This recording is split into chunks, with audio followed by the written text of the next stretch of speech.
All right, everyone. I'm going to go ahead and get started. First of all, welcome. Y'all can chit-chat at the table still.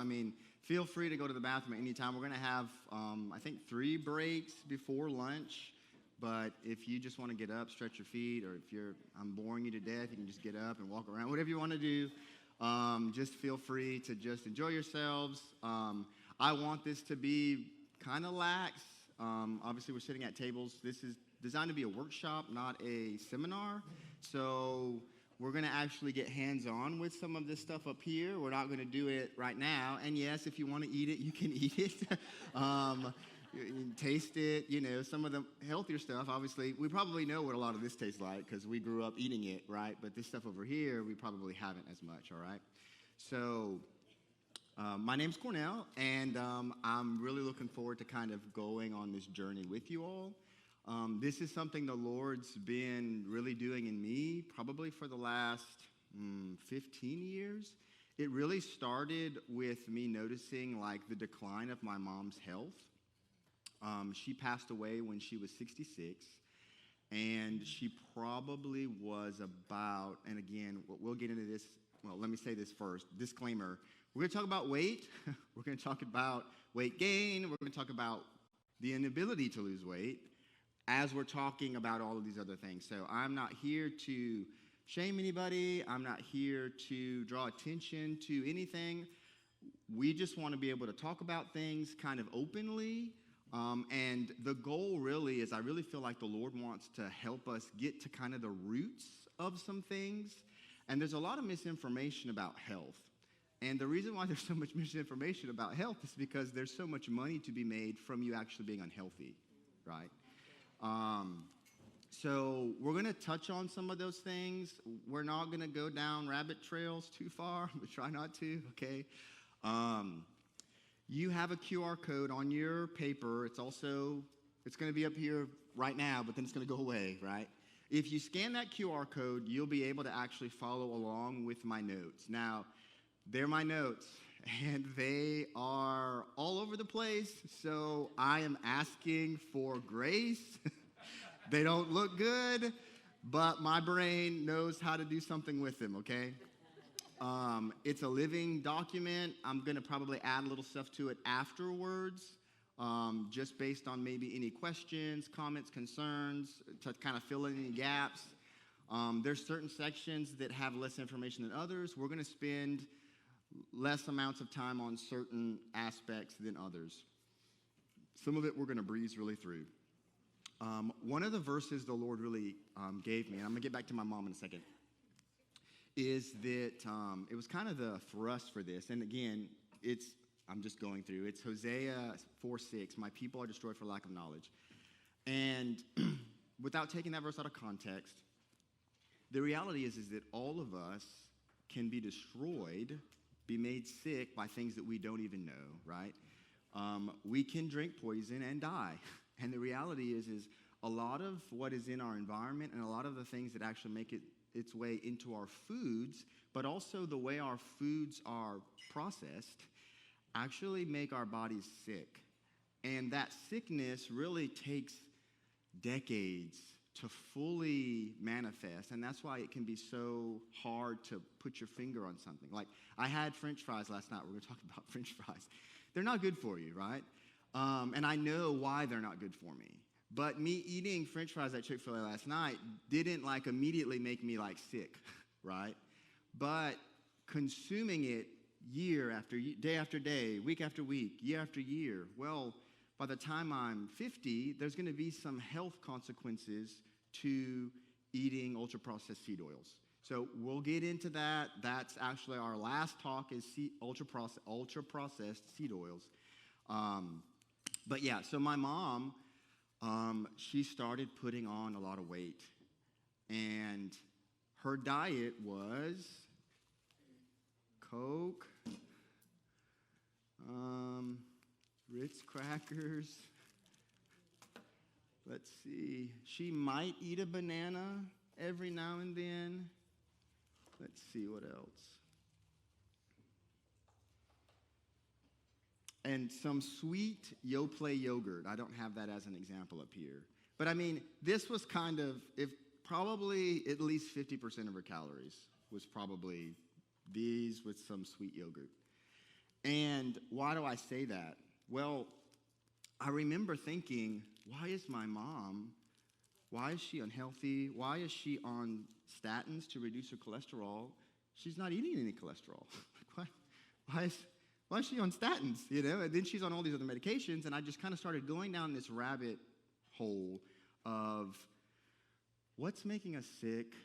Why are we unhealthy? And what can we do about it, all right? So you can look on there. There's some other verses, but another one I think is interesting is Isaiah 55:2. We'll get to this one.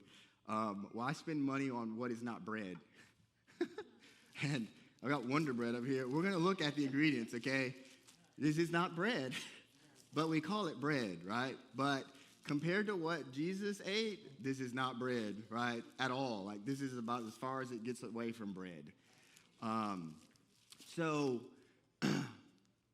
I say all this to say, I really believe the Lord wants us to just, all of us are going to pull out our magnifying glasses today. We're going to realize we are living really in a system, and this system that we live in is a for-profit system. It's not a for-nutrition system, right? So I'm not trying to go down the conspiracy, rabbit hole, but I'm realizing we need to really question kind of everything with the lens that when I pick this up, I have to realize, okay, let me find something. Where was it at? One of these said like a good source of vitamin C. I don't know where it was. Is it the Welch's? Excellent source of vitamin A, C, and E. Okay. These are sugar. Okay. Now, we all know they're sugar, okay? But this really helps sell it, right? Because it's like, well, I like them, and they give me some vitamins, right? So when I say that, like, we've got a question. Okay, we're being marketed to, right? And again, is the marketing for nutrition or is it for profit? It's for profit, right? If for some reason those two agree, and I'd have to really try and think, when do those agree? Maybe for some of these companies over here, then, okay, I'm being marketed to and they're marketing nutrition. But for the most part, if you close your eyes and you open your eyes and you look over here, these are readily apparent names, right? When you look over here, you're like, what is that? Who are these people? And that's just part of our psyche, right? Like, I remember walking in and I immediately saw Reese's Puffs from like back there, right? And I saw the silhouette of the Coke bottle and I knew, it's like, oh, that's Coke, So, all right, I feel like I'm rambling a little bit, but it was just a little bit of backstory. And if you want to read some more of it, it's in the Google Doc. We started a few minutes late, so I wanted to one last thought. So just for us to be thinking, okay? We're wanting to talk about nutrition, right? This is a workshop on, practical nutrition, and we're going to go through 7 steps. It was 8. I could have made it even less, to be honest with you, just for time's sake. But I want us to think about what does it mean for us to eat food that isn't really food, like the verse we just read, right? And what does it look like for us to be overfed? Like, we have an overabundance of calories, but be undernourished, right? Our bodies need calories, but what those calories are made up are actually more important than the calorie itself sometimes, right? So we're consuming lots of calories, but those calories tend to be more empty, right? This is a bottle of empty calories. That's all this is. It is empty calories. You say, well, it's sugar. A calorie is a calorie. Well, we'll get to that in a second. It's devoid of anything that your body needs, like the micronutrients that your body needs, all right? Okay, so let's get started. So step 1, okay? So like I said, we're going to go through some practical steps, okay? And I really encourage you all, you're going to have to follow along with by scanning that QR code. Because what's up here is just going to kind of be a placeholder for you to see, oh, we're talking about walking. These are just a snippet of what we're going to talk about. How long is this thing? On here, it's 37 pages. So on your phone, God knows how long that Google Doc's going to be, okay? But I'm going in order, okay? And I'm not going to say everything. I'm just going to pick out bits and pieces, okay? So we were made to walk. I mean, that goes without saying. We don't walk on, we're made to walk. And our current lifestyle really makes walking something that we get to do as minimal as we want to do, right? We have cars, we have planes, we have motorized bicycles, we have every way of not walking, right? And if you want to turn time into less walking, then you can just spend as much time as you want in the parking lot trying to find the closest parking spot, right? We don't even have to walk upstairs normally if we don't want to. Most places have an elevator. So there's just all of these ways that we've made living easier, which just makes an aspect of what our body was designed to do. There's calories we're not burning. There's movement that's happening in our muscles that just isn't happening to the degree that it would have happened, say, just even 100 years ago on average, right? I Googled riding a horse, right? So horses were a primary means of transportation for, well, the majority of human existence. And riding a horse for 1 hour actually burns more calories than brisk walking for an hour. Brisk. So like that grandma walking, you know what I'm saying? Like that walking, like riding a horse for an hour burns more calories than that, right? Now, I don't have the figures, but, you can Google it, which I thought was amazing, right? So even when they were using a horse, right, it still burns significantly more calories than we probably do on average, right? Research shows that walking, it really is the simplest thing that all of us can do, right? And even if it's just a little walking, right? Like, we're not talking like you've got to start walking, 20,000 steps a day. No, there's actually research that shows that really 10,000 steps a day is a really good number for most people. And let me find that really quick. Okay, so again, you're going to have to click on this specific research, but here's like a slide. Now, I'm going to try to make this comes from that research link on there. I'm going to try to help you understand what this is saying. So it's showing that there's two lines there. One is greater than or equal to 60. One is less than 60, I believe, right? I'm trying to look at it. So at, around 3,000 steps, it's basically hitting that line.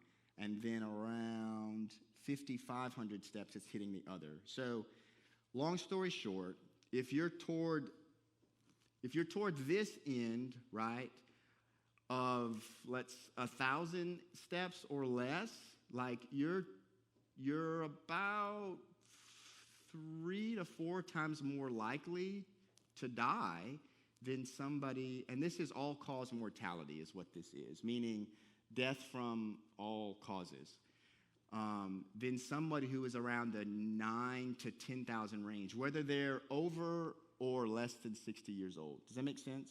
And again, I'm just giving you rough figures. So basically, this means walking more in general is significantly better than for those age groups of around 3,000 to 6,000. So really, a lot of us probably, if you're not trying to walk at all, you're probably around 4,000 steps, give or take 1,000, right? Some of you, like if you're in more of like a job where you're on your feet more, then that could be significantly higher. But I would say a good goal is to try to get to around 10,000, especially as you get a little older. That level of mobility is really going to help you in ways that you're going to have a hard time really quantifying, okay? All right, so for time's sake, I'm going to go to the action steps because I'm a little behind. So 1, find out how much you're currently walking. All right, so you can most of you have a cell phone. You can literally just go, if you have an Apple iPhone, just go to the health app, and then, where's it at? I think it's browse, and you can just type in steps. So I have 2,600 steps today, like as of 9/21. I have 2,648. And you can just kind of see. Now, if you want like something that's constantly with you, I would suggest maybe getting a Fitbit or an Apple Watch or something like that. Because, I don't take a shower with this anymore, but I sleep with it. So it gives me like a really good idea of kind of where I'm at. I'd encourage you to set a reasonable goal. If you're at 4,000, maybe try to shoot for 5,000 or 5,500 or something like that, and just slowly increase to where you're maybe anywhere from 8 to 10,000 steps a day. And give yourself maybe a day where it's like, I don't care what my steps are. I'm just going to sit, do whatever I want to do, So don't get religious about it. Maybe find somebody you can go walking with, right? Like doing it in community is going to be significantly easier to get something started, especially. And again, just take a bite-sized chunk out of it. And as you kind of get into that, you can kind of start incorporating some other things, swimming, biking, whatever. So what I do is I intentionally park a little further away. So I never try to find a close parking spot ever. The first kind of spot I see, I just kind of park in that. And that just makes me walk more. And I don't stress out about just sitting there waiting for this person to back up. Doesn't want to back up, you know what I'm saying? It's like, I just deal away with all of that, I purchased a standing desk. So I stand pretty much all day long. And that is engaging my legs, and I'm just kind of more apt to just do this, which is engaging my body. And I pace in my office. I make phone calls on my phone, and I just walk around the church. We don't really use our landlines anyways, so all my calls are on my cell phone, whether it's texting somebody or calling them. So I walk around. That gives me steps. Let's see, what else do I do? I go for walks around my neighborhood, sometimes in the morning, sometimes at night. Me and Dan used to do it a lot, but we don't walk that much anymore. And then kind of as a step above that, right, to make my walks a little more beneficial, I purchased a weighted vest. So it's like 35 pounds, and you can remove some of the weights from it. And that just, in the beginning, it was really, you could tell the difference. But then after, I don't know, a few months, it's like the weighted vest is like nothing now, But again, I have one where you can remove the weight, so you could buy it and you could just start with 5 pounds, right? Do that. Then once walking, doesn't feel like it's doing that much for you.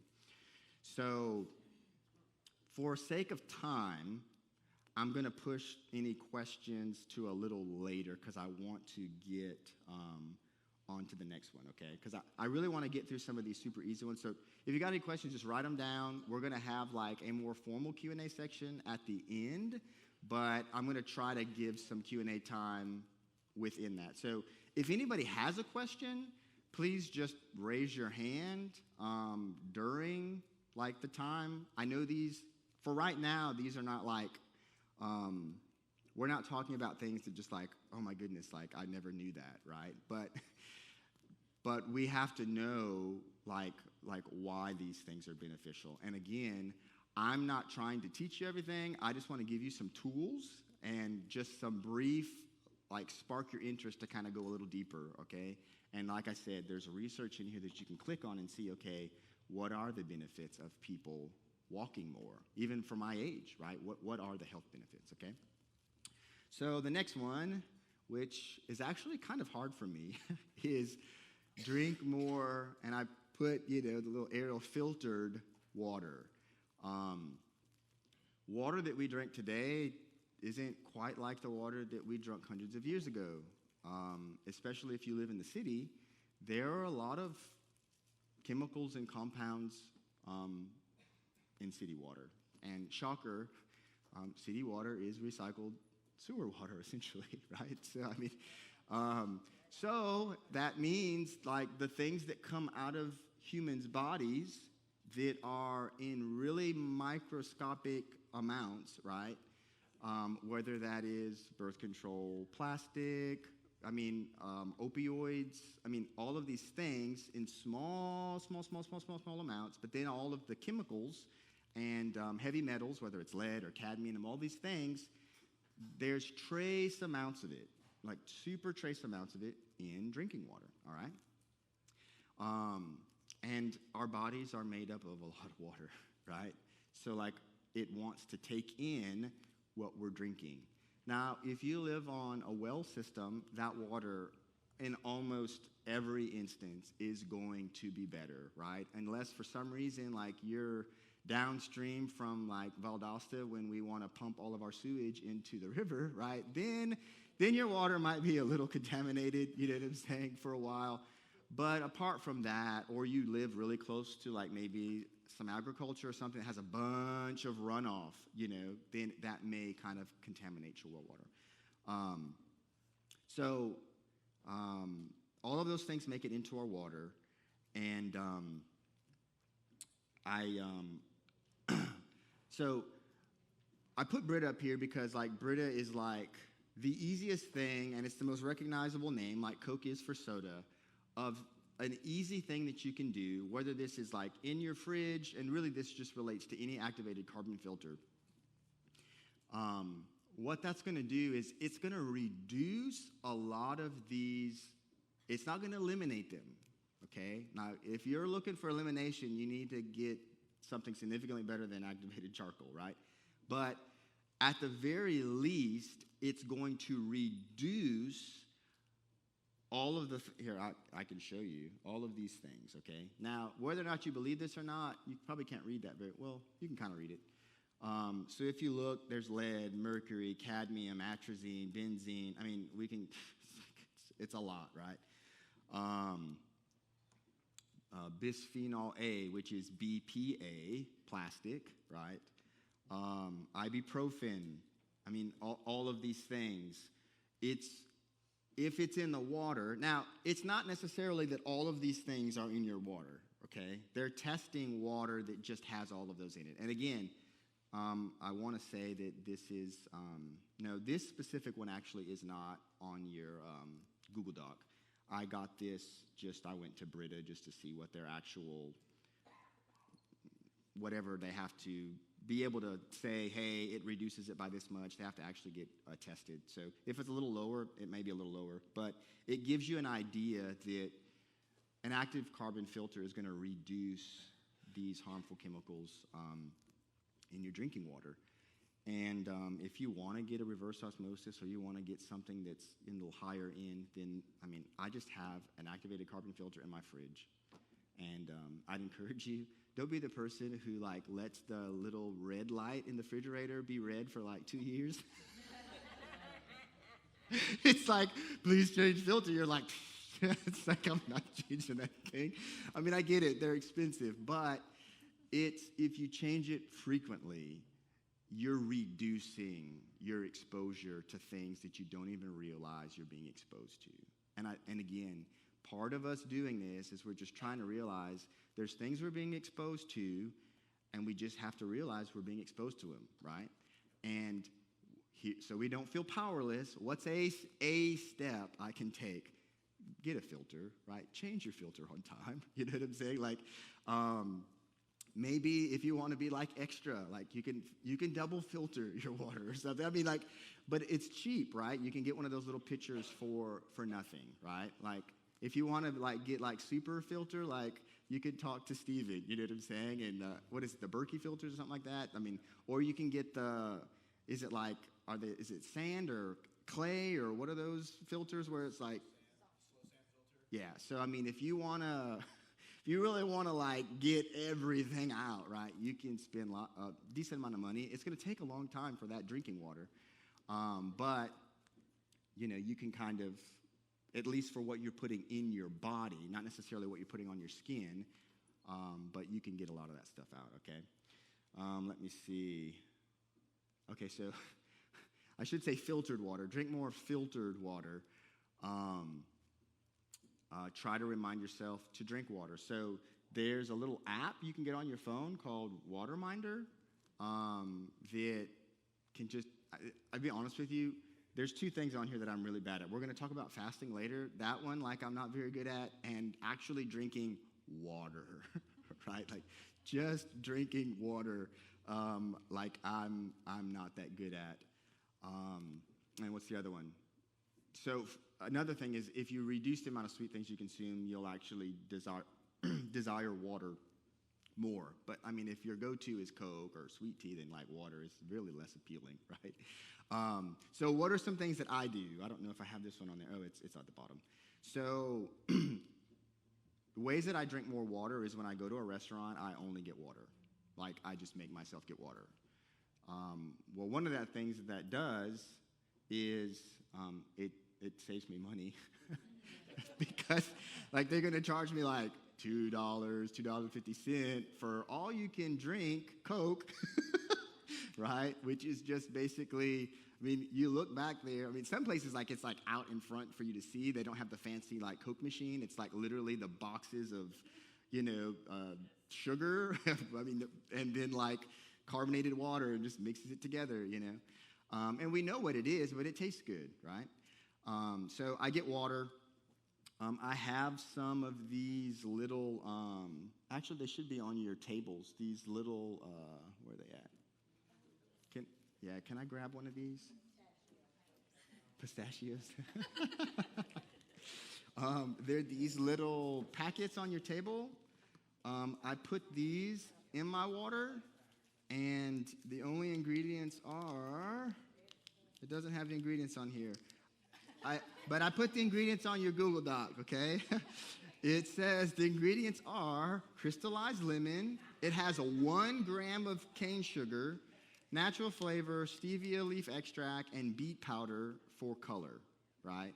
So are there healthier options? Probably. It's healthy enough. And really, this table is not like the most healthy of healthy options. It's just healthier. So, I mean, you got to give yourself grace. Otherwise, you're going to try to like spend hundreds and hundreds of dollars on getting like organic everything down to, and it's like, okay, let's just try to find non-GMOs, okay, and we'll get to that in a second. So I put these in there, and another thing I do is I try to make myself sweat, which makes me thirsty actually for water, right? If I'm exerting myself, I tend to be thirstier for water. And then as I drink more water, it's like it kind of helps me want to drink more water, but it's probably one of my weaker aspects. So I do want you guys to try this. So we're going to get up, and I know we don't want to get up, but we're going to get up. And if you want to try it, you don't have to, but Miss Cassie, do we have those cups? Where'd Miss Cassie go? Yeah, so we're going to talk about the cups a little later, but there's some cups right there, and then there's a little, what is that, water fountain? Just put a little bit of water in there, and then you can just sweeten it to just see whether you like it or not, okay? So we are going to do it. If you don't want to try it, you can sit at your table, right? But we're going to incorporate step 1, walk more, and step 2, drink more water, and we're going to just try and see if you like it. So I normally put an entire pack with about 12 ounces, so half a pack should do one of those little blue cups of water, all right? So if you want to share one as a couple and then take another home with you, and we'll spend about a minute doing that, okay? All right.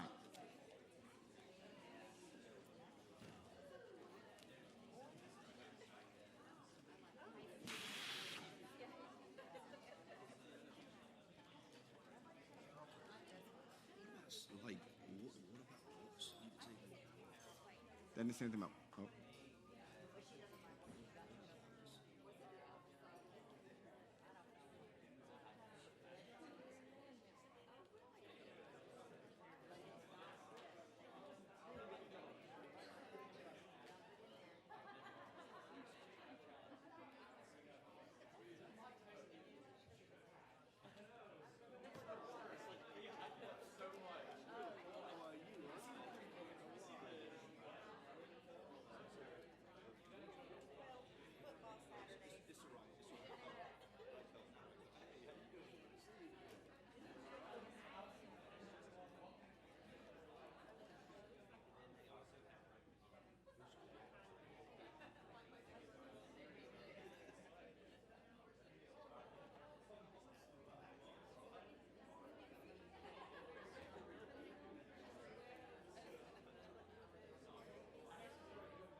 much right on time.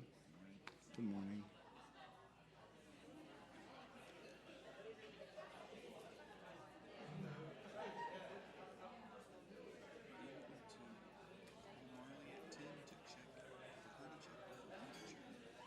If you have any.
All right.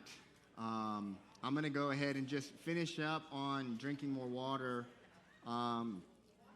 Miss Gail actually asked, are lemons good?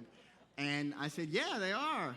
And another thing that you can do is just put some lemon juice, fresh squeezed lemon juice. Sometimes I don't feel like squeezing lemons freshly, so I just buy some organic lemon juice.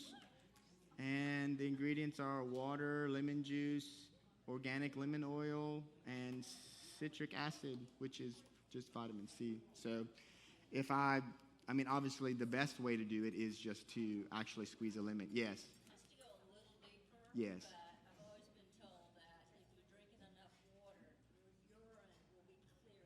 Mm-hmm. You are peeing, and at the end of the day, it's brownish or yellow. You're not getting fluid in you. You're not flushing Yes. stuff out. Yeah. So shoot for clear color, and you're getting enough water. I like that.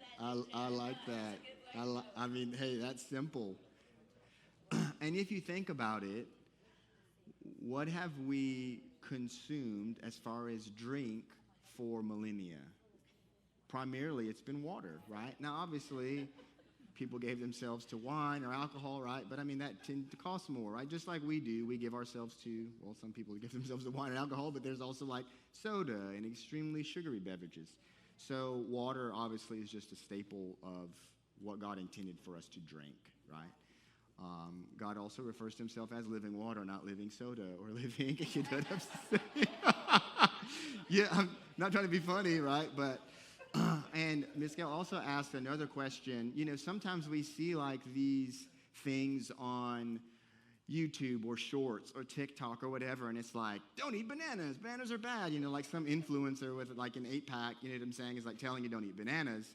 And it's like, okay, well, sure, like don't eat 100 bananas, but it's like I was listening to this one guy. I didn't put the names. I think when we have a break, I'll put some of the names of the people that I listen to at the bottom. His name is Dr. Paul Saladino, I think it is.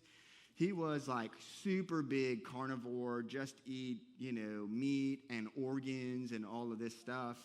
And he actually wasn't feeling that great after a while. And he got to a point where he's like, okay, I have to incorporate other things because I just can't eat meat and organs. You know what I'm saying? And if you think about it, like our bodies weren't designed to just eat meat, right?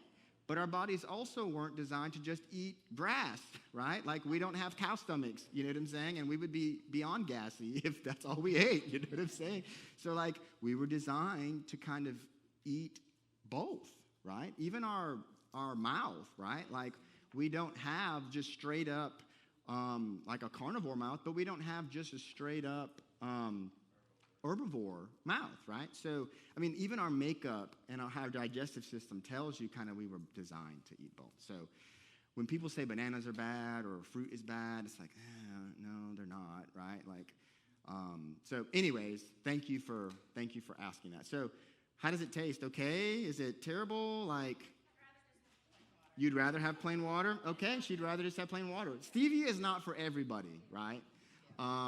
So the main flavor in that is stevia. So what I tend to do sometimes is I make it a little stronger, but then I also add things to it, like if I'm like making a larger drink, I'll put like beet powder in it and like some pomegranate powder and just some other things, a little potassium, and kind of make like a healthy Gatorade or something, essentially. So, sweet. All right, we're going to move on to the next one. Does anybody have any thoughts, questions about the first two? Yes? I would say, Chris, probably told you about the water monitor. Anyways, one thing that makes him drink more water is he always has water, a reusable water container with him all the time. So then when he gets that ping, he's like, oh, look, I haven't had any water today.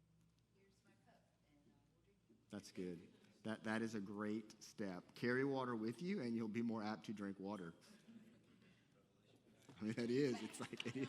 It's simple, but it works. That's so good. Okay, now we're going to start talking about some things that we might not want to talk about. All right. So, plastics. We live in what is essentially a plastic world. The question isn't, is it plastic? The question is it not plastic? Does it not contain plastic, right?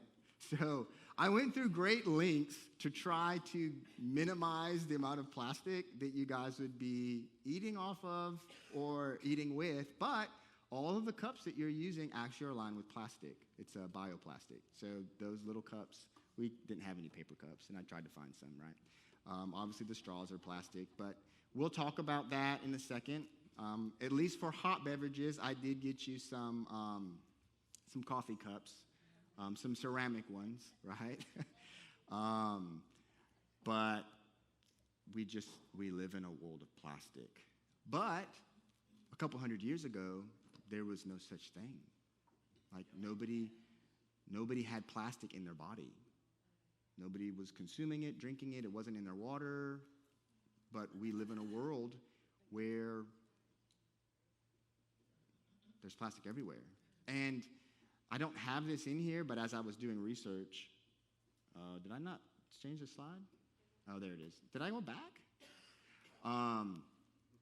When I was doing research, one of the main contributors of plastic into our water is, anybody want to guess?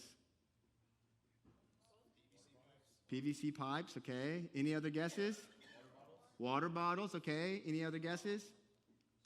Straws, any other guesses? Tupperware? Okay. Any others? Sponges? Paper plates, okay. Styrofoam, okay. Nope. Okay, I'll give you a hint. You're all wearing it. Clothes. Polyester? Does anybody know what polyester is? It's a polymer. Plastic. That's the main cause of plastics in water is washing your clothes.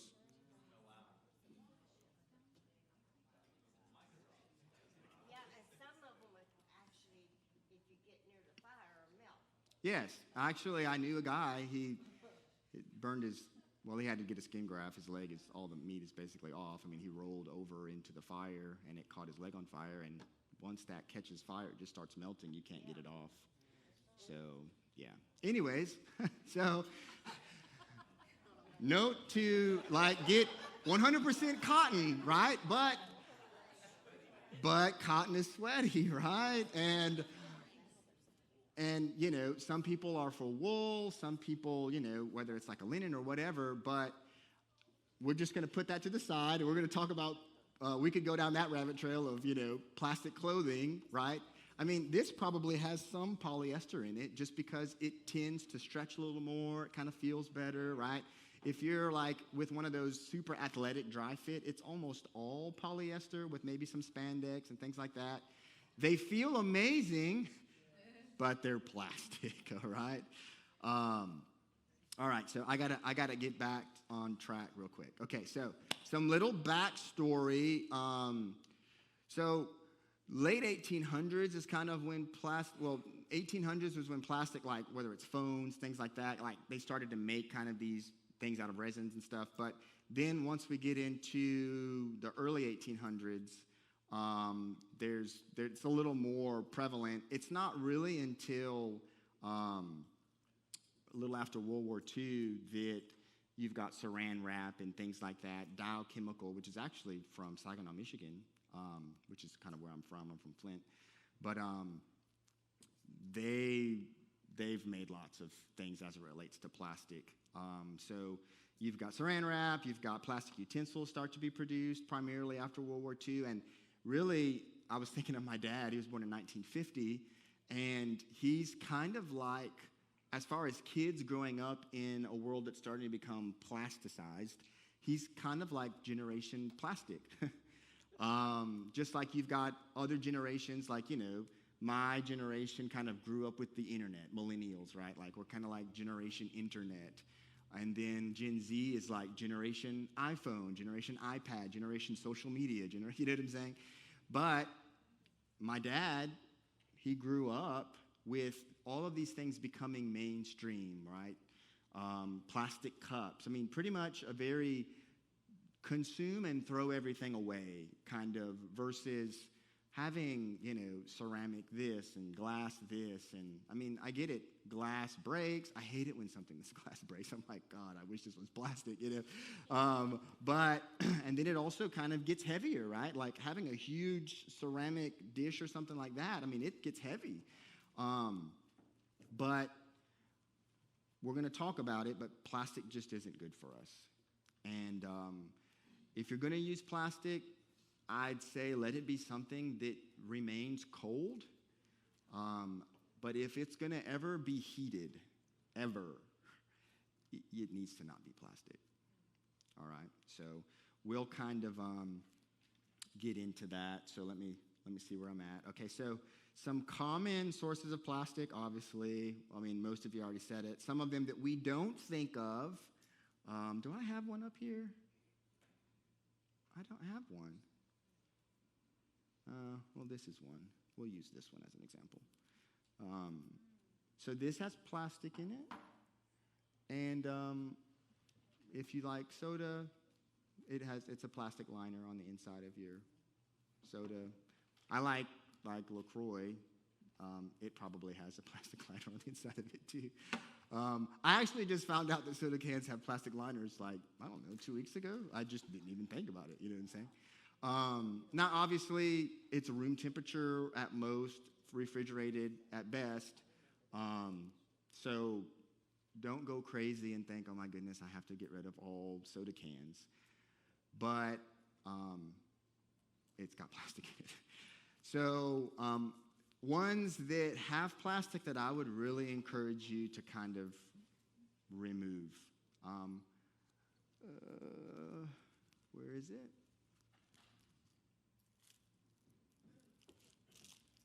So where does this go? The microwave. And does it get hot or cold? Hot. Very hot. Actually, burn your finger off hot if you don't give it a couple seconds or you vent it. This has a plastic liner on the inside of it. So, do you think some of that may make it into your delicious buttered popcorn? Yes, some. Some may, right?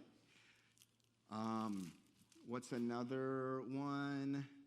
There was actually a Kerrygold butter, which is supposed to be healthy butter, and the butter itself is not bad. It's approximately 85% grass-fed butter.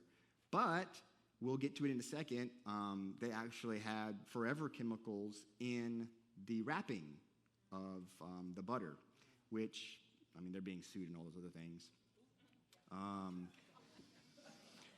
Obviously, if you're eating on, the ones that we're more aware of, like we would say, like don't use styrofoam anything for heated stuff. But I think Chick-fil-A puts their macaroni and cheese in that one. That one is lined with plastic.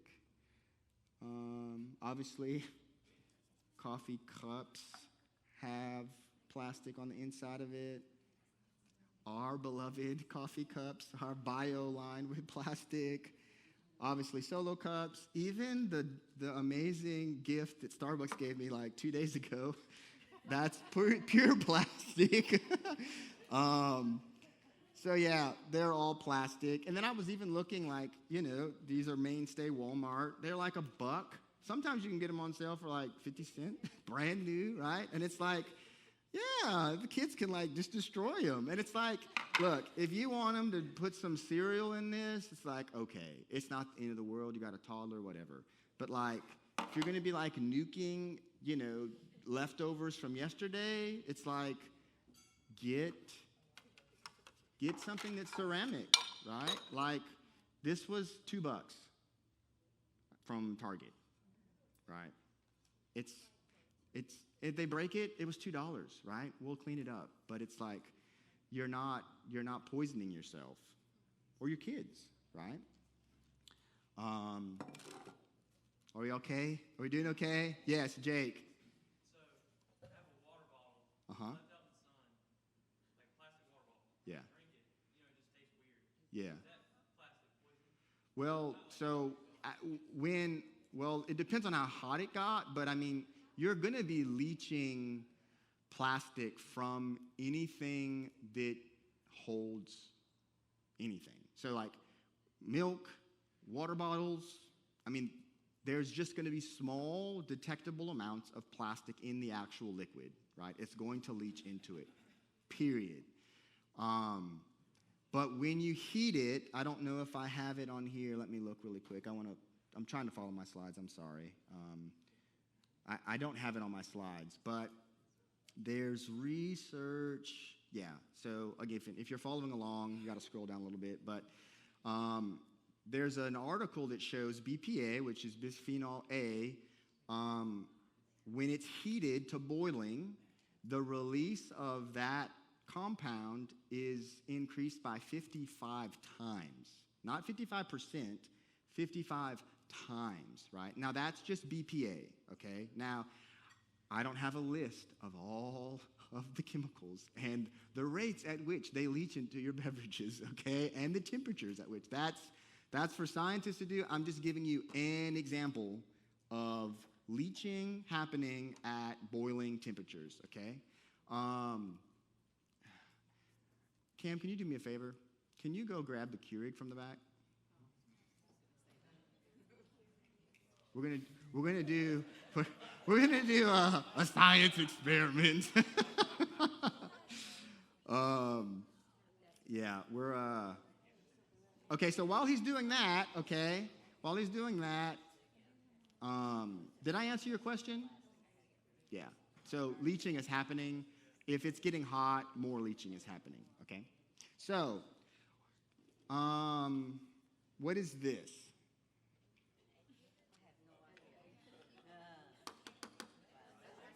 Plastic. It's a little pan, right, for the little kitties.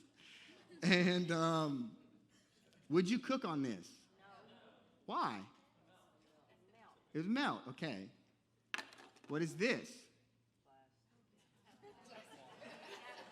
Thank you. What's this? Non-stick cookware.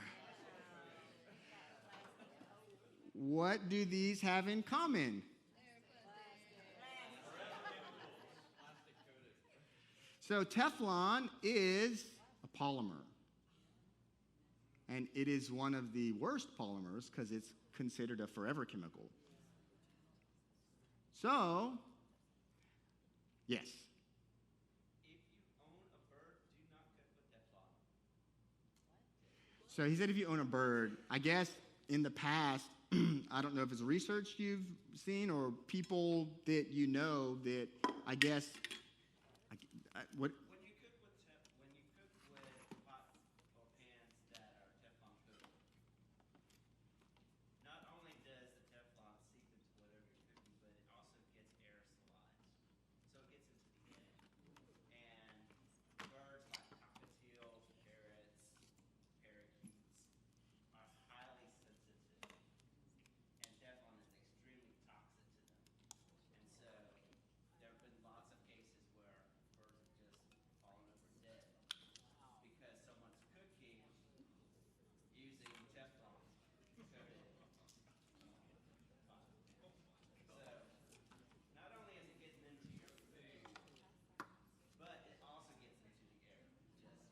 So Teflon can, I don't know if I'm using the word right, but aerosolize. Basically, it can get into the air, right? So we're going to do a little, so this is made of plastic.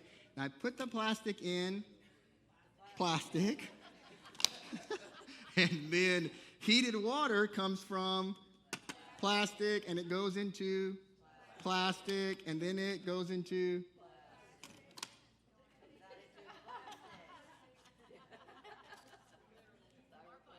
plastic. Okay, so what I do is I have a glass.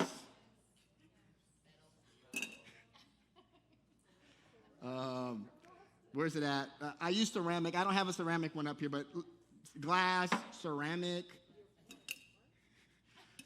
So I would just encourage you, where you can, at home, choose ceramic, stainless steel, glass, cast iron, something that's not plastic. Give me 1 second, Stephen. To your question as well, Jake, I would just encourage you to get something that's metal. You can drop it, throw it, ding it. It doesn't matter. You don't have to. Thank you so much, Miss Cassie. You don't have to get glass. If you want to get glass, you can get glass. It's just for a water bottle, it can be a little detrimental. Does anybody know what this is? Tape. But you put it around plumbing. What's it made of? Teflon. What's this made of? Teflon. Plastic, Teflon. It's the same thing.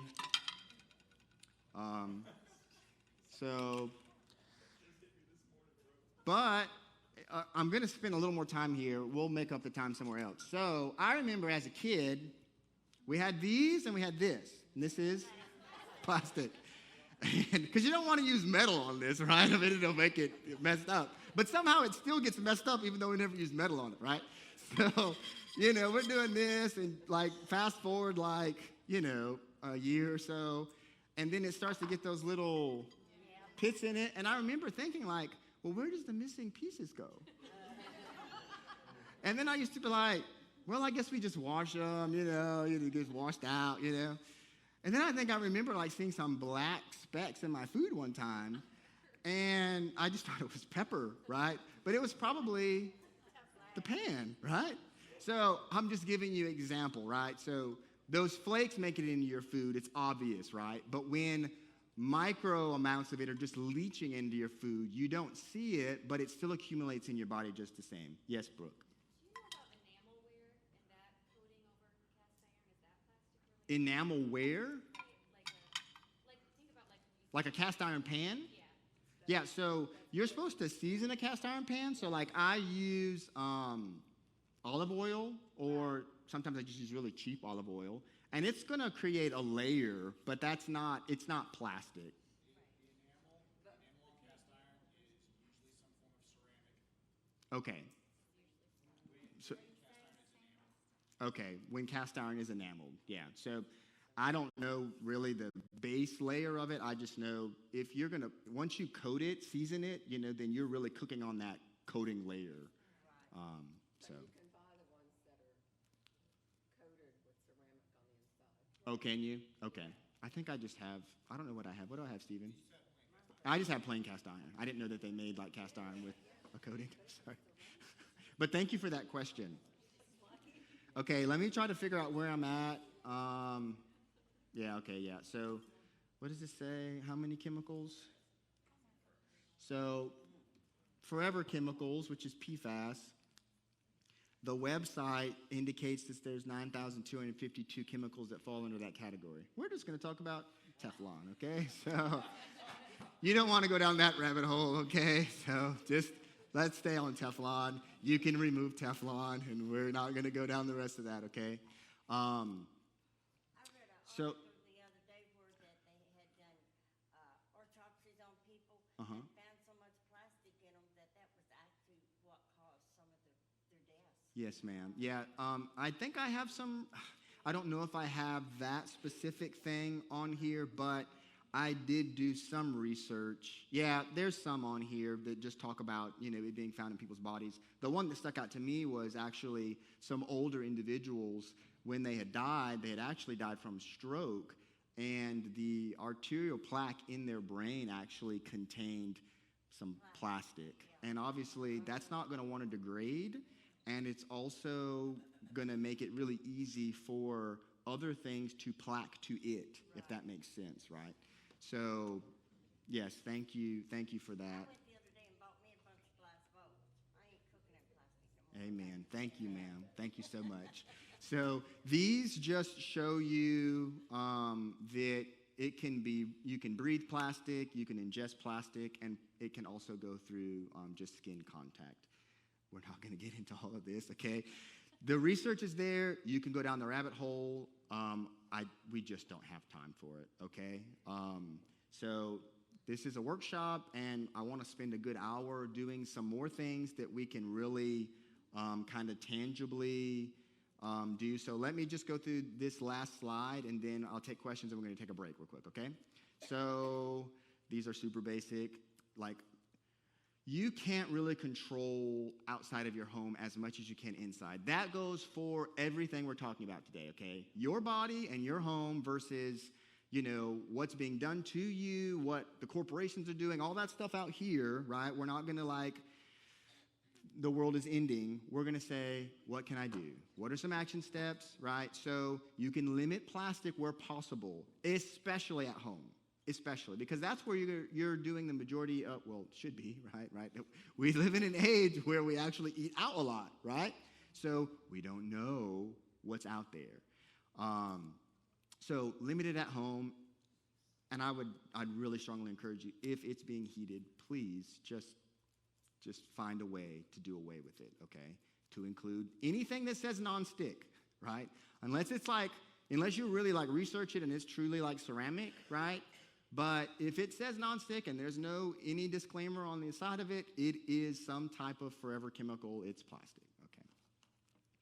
And, that's another action step. Just replace those nonstick pans with something that's not nonstick, plastic.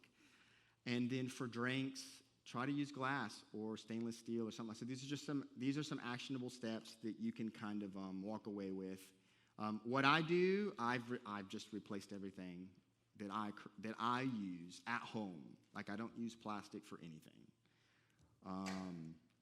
And I have cast iron, the good old-fashioned, you could kill somebody if you hit them in the head with it, pans and frying pans.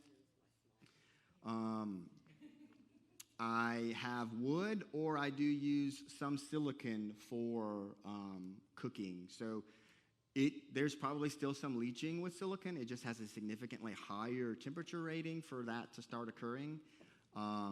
If you want to really go, I don't want to say overboard, but that next step, you can use wood. It would be wood that doesn't have a plastic coating, right? No enamel on the wood, right? Because enamel would be plastic. Also, where is it? So, trying to get away from, imagine this is one of those things you pour hot noodles into, right? A colander, right? So just get a metal one. The cutting boards that you can tell the plastic is coming off of them, just get a wood one, right? They don't cost that much, a bamboo one or whatever. Just trying to replace it with things that are metal or wooden, okay? I already showed you the coffee. I use a Chemex, which is glass, and I use ceramic mugs. And I'm trying to start to, if I'm going to drink coffee somewhere locally, I want to start putting it in a mug that's there, or just bring my own, just because it was really an epiphany over the past, couple weeks that, these to-go paper cups are not paper. They're paper on the outside, but they're plastic on the inside, all right? So any quick questions about plastic? Okay, we'll go with Stephen. Why do we care? Okay, so let's go up to, so plastic is an endocrine disruptor. okay? Does anybody know what the endocrine system is? That's not Matthew. Yes, Miss Amy. What's the endocrine system? Your hormones, okay? What's one of our hormones? Estrogen, testosterone. What are the ones we don't talk about as much? Thyroid. What's another? Cortisol. What's the one? The fat storage hormone. Insulin is a hormone, right? So we have all these hormones that are doing signaling in our body. Again, I skipped over this. My brain kind of got into Teflon mode. And it's in your Google Doc, okay? But I think I need to, I'll do this on break. I'll copy and paste the endocrine disruption up into the plastic section because I'm scrolling and I'm actually not seeing it. So it basically messes with how our body is sending signals because plastics and all of the variations of plastics, they tend to mimic estrogen. Now, they can also mimic and mess with other hormones, but one of them, they tend to be estrogenic, okay? So long story short, they mess up our body's ability to properly signal, and that's what hormones do. They're signaling. They're telling our body what it needs to be doing. The thyroid is telling your body what it needs to be doing. Insulin is telling your body, okay, we need to get this sugar out of the blood. It's turning on and off fat storage. I mean, there's all of these things, and obviously we're very familiar with estrogen, testosterone as it relates to male and female functions, right? And they need to be in the right levels. So this plastic is just one of a long list of endocrine disrupting chemicals, right? So we're just talking today about plastic. There's a list, and I think I actually have listed to one. It just shows what are common endocrine disruptors, right? Whether it's in something you put on your skin, so phthalates are another one, and or parabens, you may see like on your shampoo, paraben-free, not tested on animals, which I always think is the strangest thing. It's like, well, do you test them on humans? But those are just two other endocrine disruptors. Glyphosate, right? So what we spray on our food, essentially herbicides, these are also endocrine disruptors. So does that answer the question? Okay, super quick. Seth. When we heat up our food, for example, those prepackaged meals. Yeah. Would we just put them on a glass plate? Yeah. That's what I do. So I put them on a glass plate. You can cover it with a glass lid, or sometimes I flip another plate on upside down, and I'll just put maybe a couple drops of water or something on it, depending on how dry or whatever it is, and it kind of steams it. So that's what I do. So, or even when I put something in the oven, whether it's in a black container, whether it's in one of those more the white, off-white looking one, or any variation, it normally has a plastic layer on top, and it is actually in plastic. So you want to kind of remove that, lasagna for the family and put it in a glass Pyrex dish or something and put some aluminum foil on it. So again, the question is not, I wonder if it's plastic. The question is, it's probably plastic, and I just need to act as though it's plastic, right? So if boiling does 55% for BPA, then, if you're cooking it at 350 degrees, then there's probably a lot more leaching happening. Yes, ma'am. I have it's plastic. Mm-hmm. And it has holes in it that I can, because I always use a glass plate to warm something in the microwave. Mm-hmm. That plastic lid-looking thing. Yeah. You sit it on the plate. It's not actually touching the food. Mm-hmm. But is that dangerous? So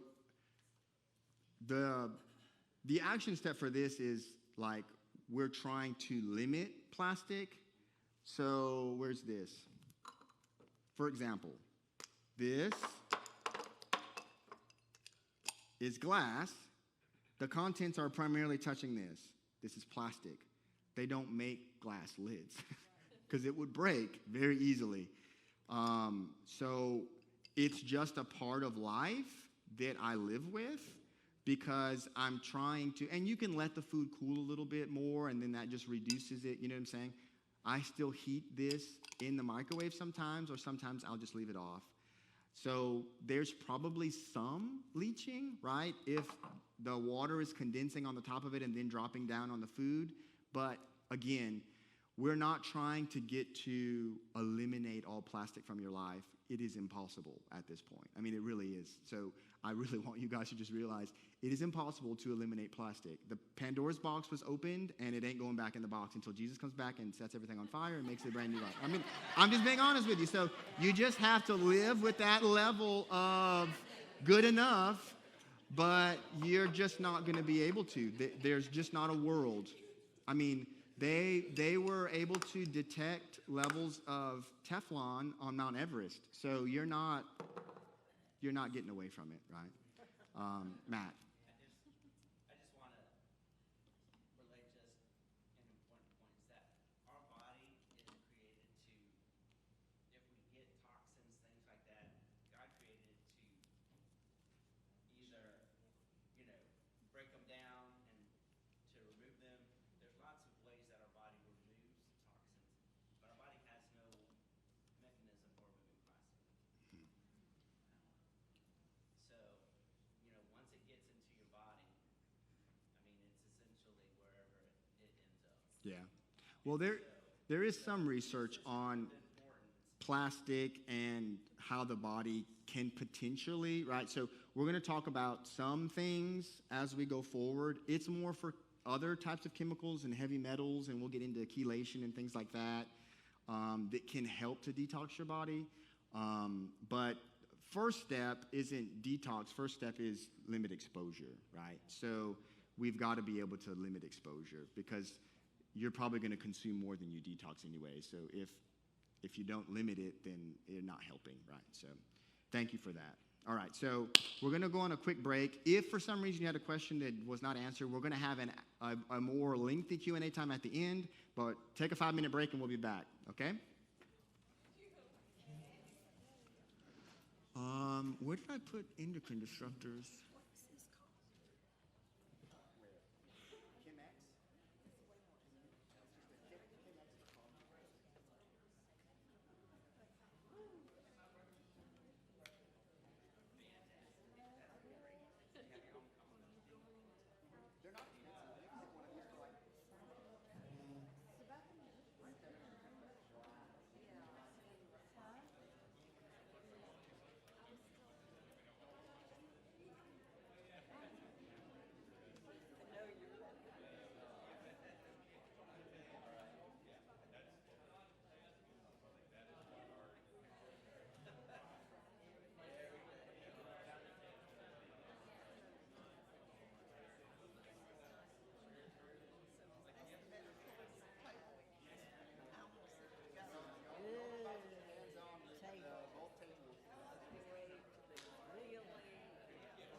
in the church is from 3 to 6.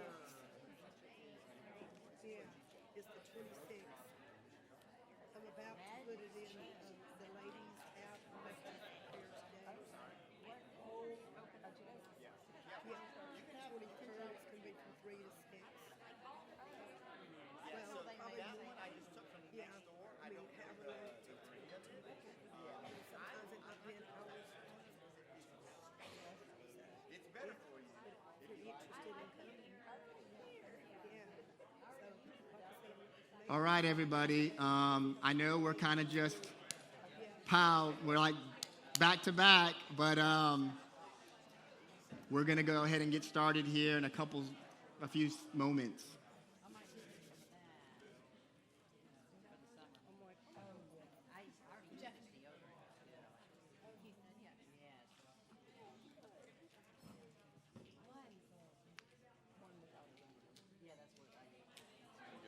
Oh, thank you.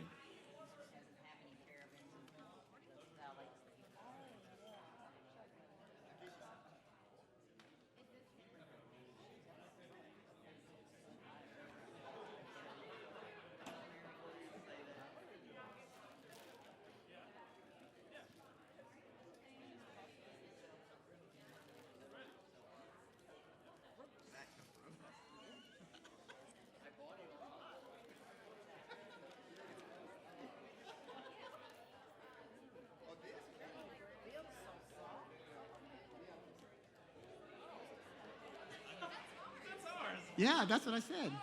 I said I got it from Takeshi.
All right, everyone. We're going to go ahead and get started. Yeah, just leave it up here for a second, but if there's a specific thing that's like a single-use item, you can take it and eat it. All right, so we're going to move on to the next section. That is Know Your Food. So, again, remember, we live in a world that is for what? Profit. It's not for health or nutrition, okay? So, to kind of make this simple, and really this table's also to blame, at least in part as well, but when you look at these items, the overwhelming majority of them have been either processed or ultra-processed. This table represents ultra-processed chemicals, artificial dyes, plastic when you heat it, all of these things. I mean, and it says butter flavor. It ain't butter. And then over here, you have kind of partially processed. Some of it is just not processed by man at all, right? And you kind of have everywhere in between. So if you want a simplified version of, okay, what should I be doing? It's like you just want to get away from things that are processed. And really ultra-processed is what you want to get away from. Some things are going to be processed. Like, so these are processed. Again, this table is not healthy. This table is healthier than this one. Do you understand the difference? So these are not necessarily healthy, okay? But they're healthier than these, okay? So this is like, it's non-GMO, which means it has not been genetically modified, or at least it is, they're saying that it's verified that it has not been genetically modified. Meaning, before man gained the ability to tamper with things on the genetic level, we ate things that were non-GMO, right? They were not genetically modified, right? So GMO stands for genetically modified organism. So when you're buying something, I'd encourage you to, at the very least, if you can, just try to find something that's non-genetically modified. And I don't have this research in here, but when I was looking it up years back, GMO, so genetically modified organisms also tend to mimic estrogen in the body. Mildly, right? So even at that, they can be slightly disruptive to the endocrine system, okay? So GMO is bad. Yes, so GMO is bad. Now, on the backs of some things, it may not necessarily say that it's GMO. It may say contains a bioengineered food ingredient, right? So bioengineered is in a lab, right? So it's been modified. So it's genetically modified, okay? So I just want you to think, okay, if I'm eating something that's GMO, because it doesn't say otherwise, then it most likely is, then I'm eating something that actually does not exist in the state that it existed in for millennia. Does that make sense? And our body's actually taking in something that's slightly different, right? And probably the next several decades, if Jesus, waits that long before he comes back, we're going to be understanding, like, what does GMO actually do over the course of a lifetime, right? Now, getting the research to actually be able to come to conclusions over that long period of time with populations and food and all that other stuff, it's not the easiest, right? I have a quick question. Yes, ma'am. GMO. Yes. I was watching the other day how they make some of the meats nowadays. Uh-huh. And they putting additives and stuff in it. That's GMO. So are you talking about like lunch meat or something like that? Meat, hot dogs, all kinds of stuff like that they were showing it. Yeah. And a lot of it wasn't meat. Yeah, so What that is, GMO. yeah. So obviously, like, hot dogs are by nature filler, right? I mean, they're whatever they want to put in there plus whatever they want to put in there, right? So whatever from the animal plus whatever they want to put in there, essentially. Chicken is not really chicken. Well, I mean, so they're going to say on there what it is, right? And we're about to look at some labels. I don't have any meat up here. There might be some on this that Miss Rebecca's bringing. I don't think. Is there a Lunchable on there? Okay, so you will get to see, like, what is in a Lunchable. Oh, there's some more. There's like 2 or 3 bags of frozen food in the freezer. Could you grab that for me, please? Thank you so much. Yes, Takeshi. I can explain GMOs. Okay. GMOs are genetically modified organisms. So it's not like meat with additives. It's like a tomato injected with fish DNA so that it lasts longer in the supermarket. Mm-hmm. So people who eat tomatoes are somehow allergic to them now. It's because they've been modified with some other things that make them last longer in the supermarket. Oh, okay. Yeah. So yeah, it's not really like additives to meat. That's also bad, but it's like bananas now last longer and have a shelf life because they're modifying those bananas to have, like, I don't know, some supernatural property that does that. Yeah, and they're not required to say on the package how did we modify this organism, right? It just says it's bioengineered, or it just doesn't, sometimes it doesn't even say anything. It's just, right? So I just want you to understand it is something that is being modified or tampered with, right?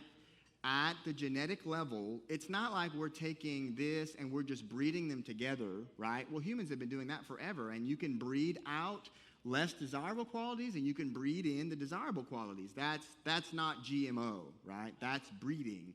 We're talking about tampering with things at the molecular level, all right?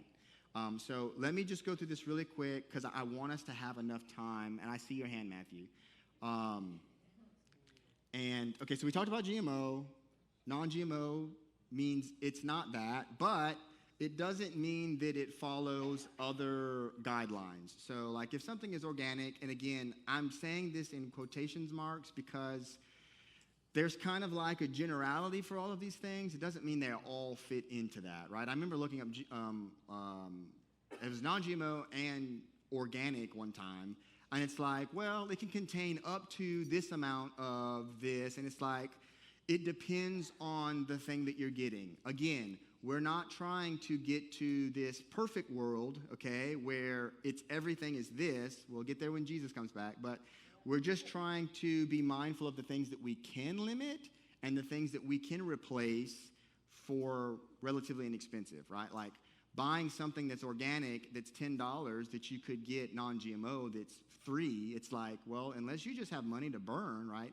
The $3 is better than maybe the GMO version, which is $2.50. Does that make sense? So it's like all of these options are tend to going to be more expensive, but you're just trying to go down the road of healthier. Another thing, organic, for example, is supposed to be GMO, meat free, so non-GMO. But in addition to that, there's also some standards around the pesticides and things like that that they use, how they're farming it. I mean, all of it. So it's supposed to be better, okay? But what I do, like, I eat these. And I actually would love for you guys to try these later. They taste good, right? But if you notice, it's a smaller package. I don't have any Oreos up here. Oh, here the cookies are. So, right, like there's more substance here than that's in this, right? But overeating this would be a lot healthier than overeating these sugar cookies with sugar and dye and all the other stuff, okay? So what we're actually going to do, let me just make sure that I've covered like the basics. And again, I'm not going to answer all your questions. I can't. But there's a bunch that you can read, and that's why you have this Google Doc, okay? What I want for us to do for the next almost half hour is we're actually going to come up here, and I want you to grab something that you normally eat, if you can find something that's very similar to what you normally eat, one item. Then I want you to find like a healthy something that you're just interested in or you'd like to learn more about it or figure out about it, okay? And grab that item as well, okay? So, that makes sense? So, you're going to grab like maybe an unhealthy version of something. Okay, this actually, there's a couple healthy options that are actually over here, so let me put them over here. But yeah, does that make sense? One unhealthy-ish item from here that you normally eat that's closest, and then something over there that you're interested in or you'd like to eat. So everybody should come back to the table with 2 items, right? Good? Okay, let's go.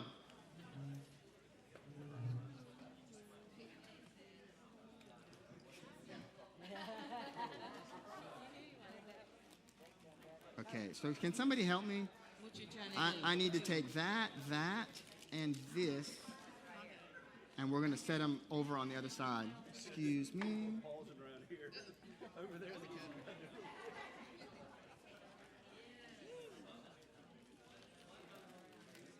Sorry, buddy. Can we set these?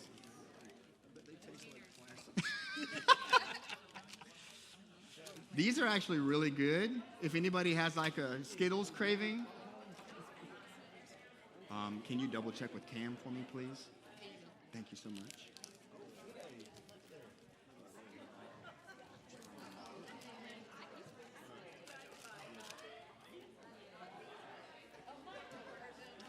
Oh, I probably need to grab something as well. Man, you got those fast.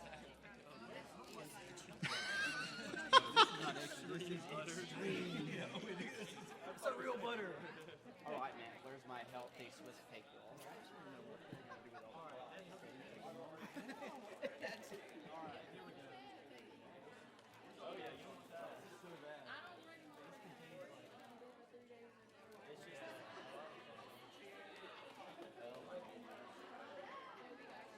We gotta grab a better version of what we did. Grab a better version of what we did. No, anything you want. It can be a healthy version or it can be, but I only have so much food. Right. Okay. What you know how much this costs at the grocery store? $7, $8. Literally. I know, because that's like the most expensive cereal I have. All right, let's, you got one more minute to pick your stuff. I need something.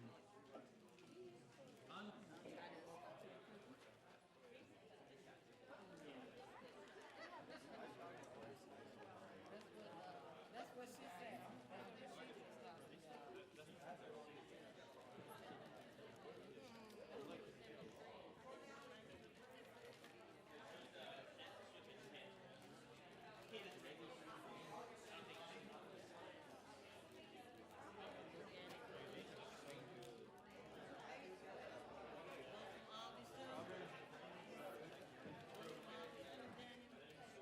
Oh, no, so you're just getting something that you normally eat that's unhealthy and then just something that you're curious about. It can be a healthier version.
All right. We're about to start.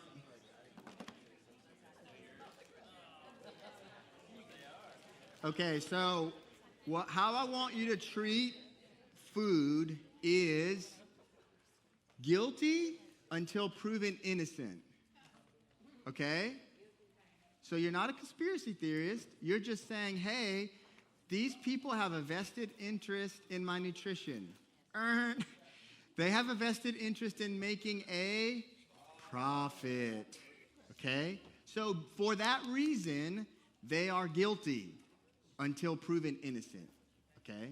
So they either need to prove their innocence in the labeling, right?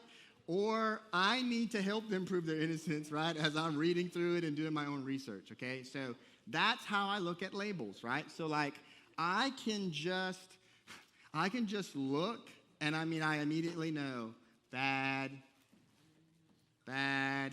I mean, I'm just looking for specific things. So what I'm going to try and help you with in the next 30 minutes is we're going to just try and identify some basic things. But I'm not going to tell you initially what we're going to do. I want you guys at your tables to kind of like look at your unhealthy item, look at your healthy item, and see if you can come to any conclusions about what makes the one unhealthy and what makes the one healthy, okay? So look at your own, and then like, or kind of, you all have a brain and critical thinking, so we can all kind of put this into play. And I'm not trying to insult anyone's intelligence or make anyone a professor, but let's just kind of spend some time thinking about why it's good or why it's bad. So I'll give y'all 7 minutes.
Okay, I'm going to give you all one more minute to talk amongst yourselves, and then we're going to do some group discussion.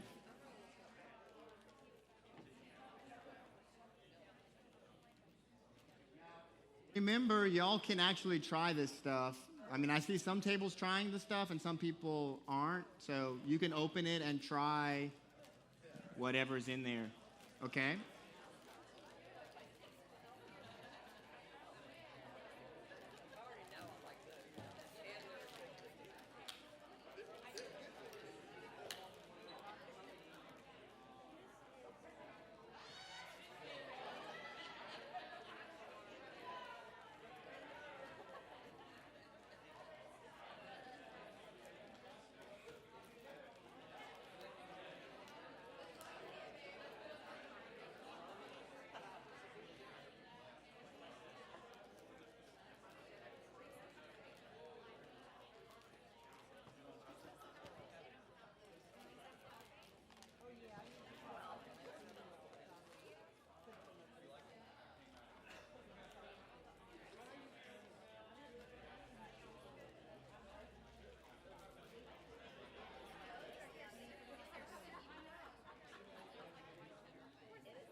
All right. Do you want to try some cheese? Is there a knife back there, Cam? Is there a knife? Could you grab us a knife, a metal knife, please? Yeah, but she wants to cut some cheese. I don't know if she wants your pocket knife. Thank you for the gesture, though.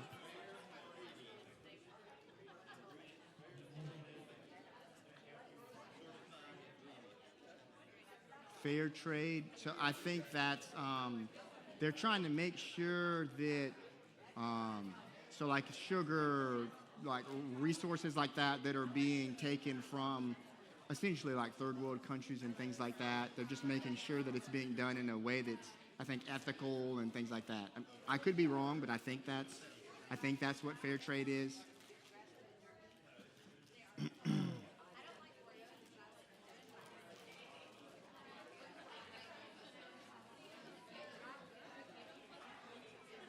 All right, so I'm just gonna go ahead and start, and then we're gonna kind of get into this. So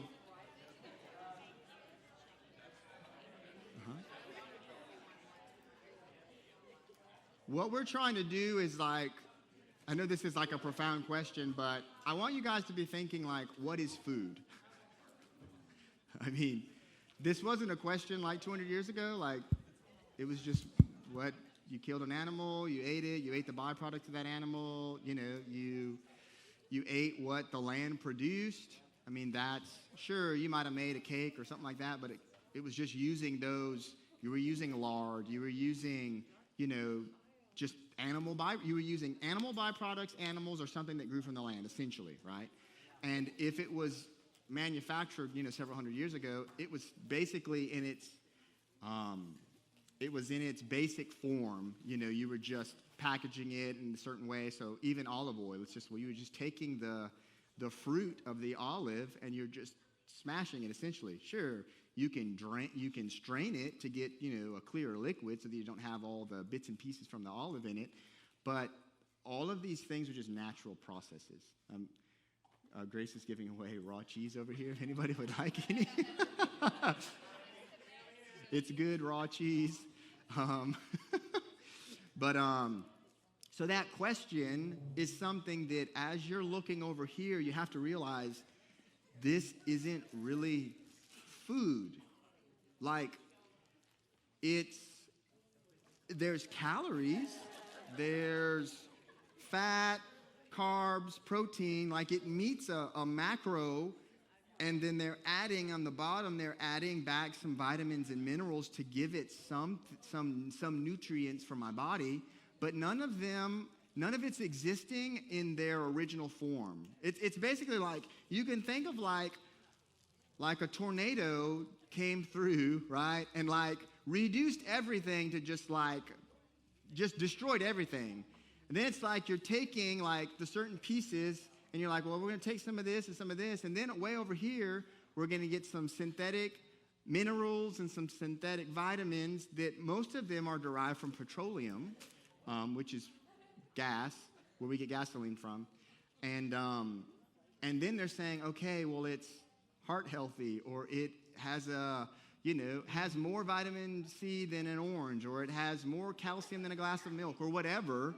Well, yeah, you can pump it full of synthetic minerals and vitamins to get it to whatever level you want for advertising purposes, but it's unnatural. Like, it's not in its natural form, right? So, real quick, what are some conclusions you all can... Yes? So the reason it's important that you get some of these vitamins and minerals in their natural form is because sometimes your body will react to synthetic versions Yes. of those nutrients as though they are toxins. Yeah, so that's actually interesting. So now that you're talking about that, Stephen, thank you for bringing that up. Bread. One of the reasons why a lot of people have gluten intolerance is because we've destroyed the wheat germ, and we've basically turned it into something that can make this very profitable, right? And can make it last as long as possible. So this one is unbleached, enriched flour, which is wheat flour, malt, barley, and then you have all of these other things that have been added to it to try to give you the nutritional value back of regular wheat germ. Does that make sense? And some of these actually cause issues with people's guts. So overseas, who's got the semolina wheat, whatever it's called? Yeah, that. So that's like pasta from Italy or something like that, that when I got all this oil they sent me.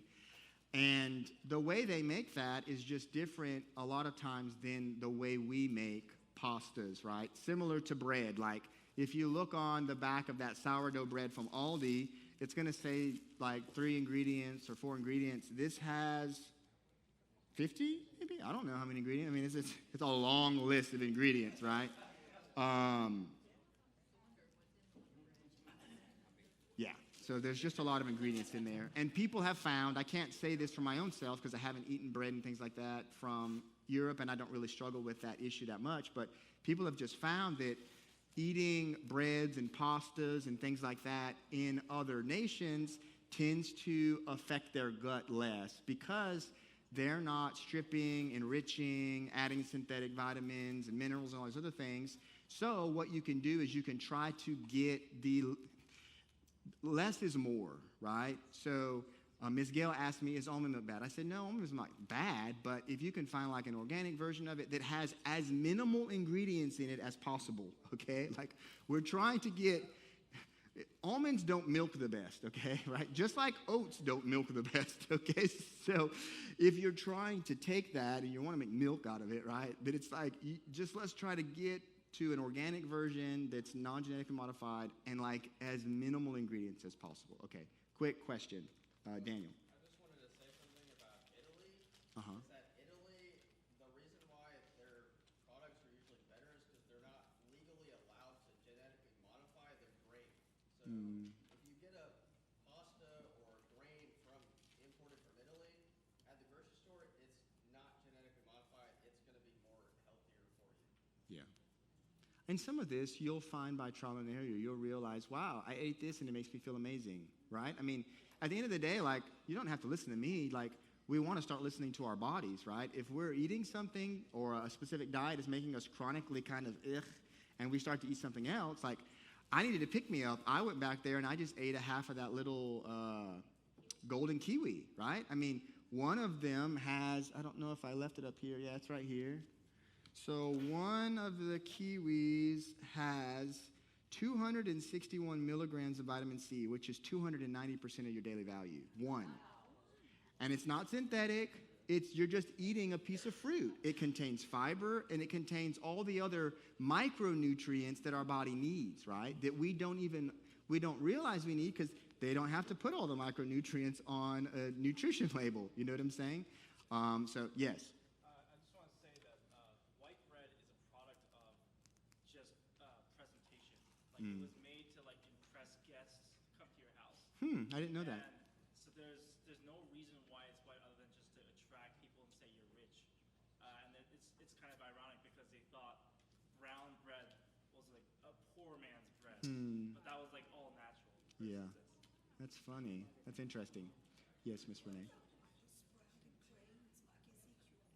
Yeah, so I don't think I had that up here, but it is in the it's in the Google Doc. If you scroll down, there's like Ezekiel bread verse something, I think.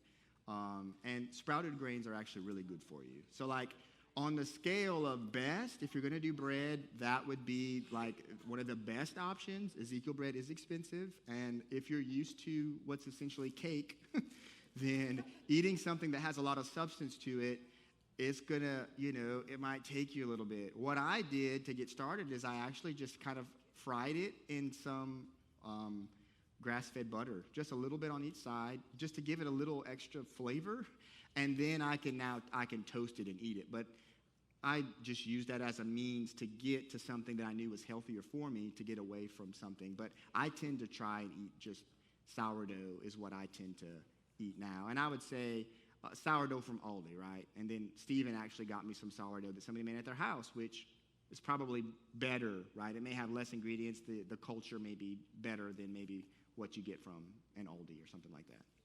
Thank you. Any other questions really quick? Yes. Gluten-free bread? I'll be honest with you, I haven't really researched gluten-free that much. I'm kind of, as I've done research, I'm leaning towards I would say a lot of our gluten sensitivities, along with probably other allergies, probably come from the way we are farming, the use of synthetic ingredients, them being GMO, them kind of destroying it and then trying to rebuild it back in a way that's, presentable and profitable and tasty and ultra-processed and those other things. If you do have a gluten allergy, then, I would just say I can help you maybe find like a healthier version of something that's gluten-free, but just because something says gluten-free or sugar-free in and of itself doesn't mean that it's any healthier than, it may be easier for your stomach to tolerate, just like we're going to talk about artificial sugars here in a little while, right? They're worse than regular sugar, but looking at something that says sugar-free sounds better than something that has sugar in it, right? So it's in a similar, or if you're diabetic, right, it's like, well, no, I'm just using an example. If somebody was diabetic, then it's like, okay, I need to choose the sugar-free option because I want to watch my sugar, right? So we'll talk about that briefly in a little bit. Was there one more question? Because I wanted us to kind of look at some labels real quick.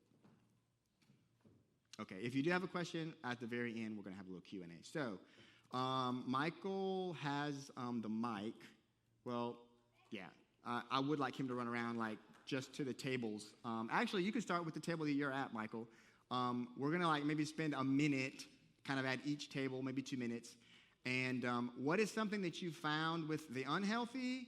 What is something you found with the healthy? Like just, can be like just these one-liners. If you can't pronounce the words, it's probably not good. I love that. How simple is that, right? If you can't pronounce it, you probably don't need to be eating it. It's not true for everything, but it's probably true. Okay. At your table, what's okay? In the ingredients in this granola bar, the bad one of them says brown rice crisp, and then parentheses, which is what that is: whole grain brown rice flour, sugar, salt, comma, next ingredient, invert sugar, comma, sugar, comma, corn syrup solids. So yeah. So that is ultra-processed sugar with ultra-processed sugar as ingredients. I'm surprised it doesn't say contains a bioengineered food ingredient at the bottom somewhere. Oh, it is. Okay. All right.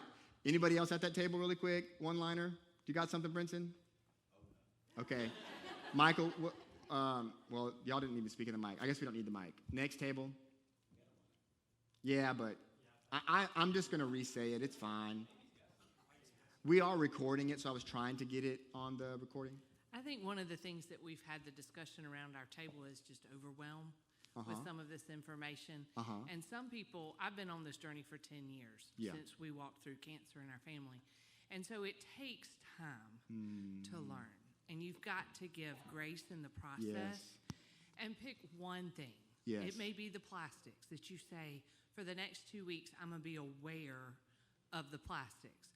Or it may be your snack options. I'm going to pick better snack options. Or the water bottle. I'm going to, so pick one thing and start with that, and then you'll start seeing the progress that happens. Don't feel like you have to go and, like we said, empty out your entire pantry this afternoon.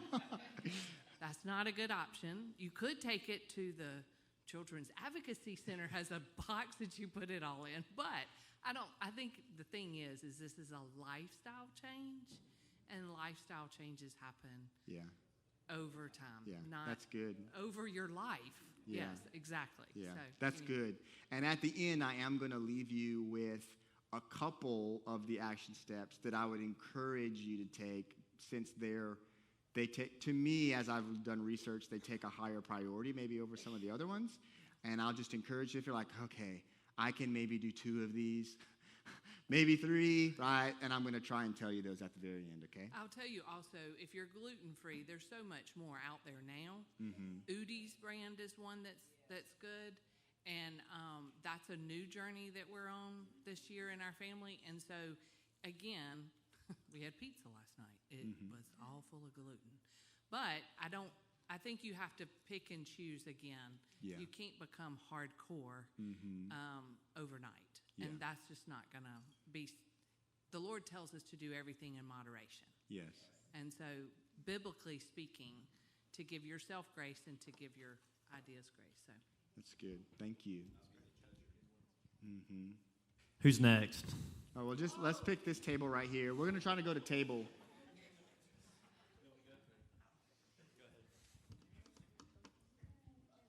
This wafers, which I like those from time to time. Yeah.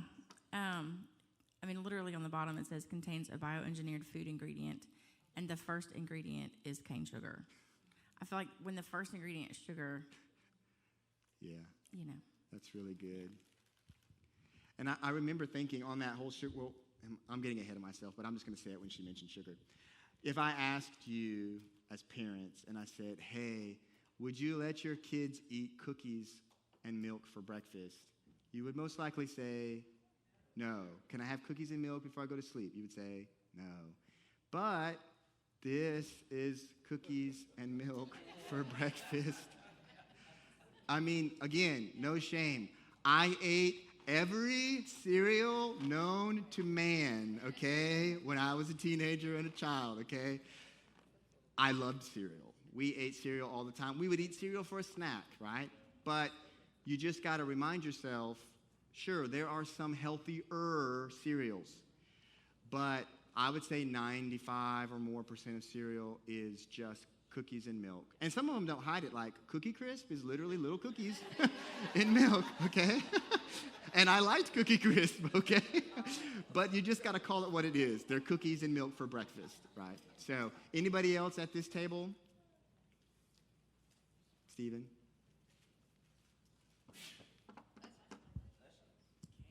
So I just picked up both packages of butter because one of these is the cows are eating the diet that cows were designed to eat. So animal products that are derived from animals that are living the way God designed them to, it's probably a better option. Yeah. Sweet. It's just Land O'Lakes. The cows are eating a processed. So they tend to eat grain mostly. And again, where's this? Here, let me do this really quick while we're on that. So we've got, I can't believe it's not butter, which is not butter. We've got, so this is, what is this called?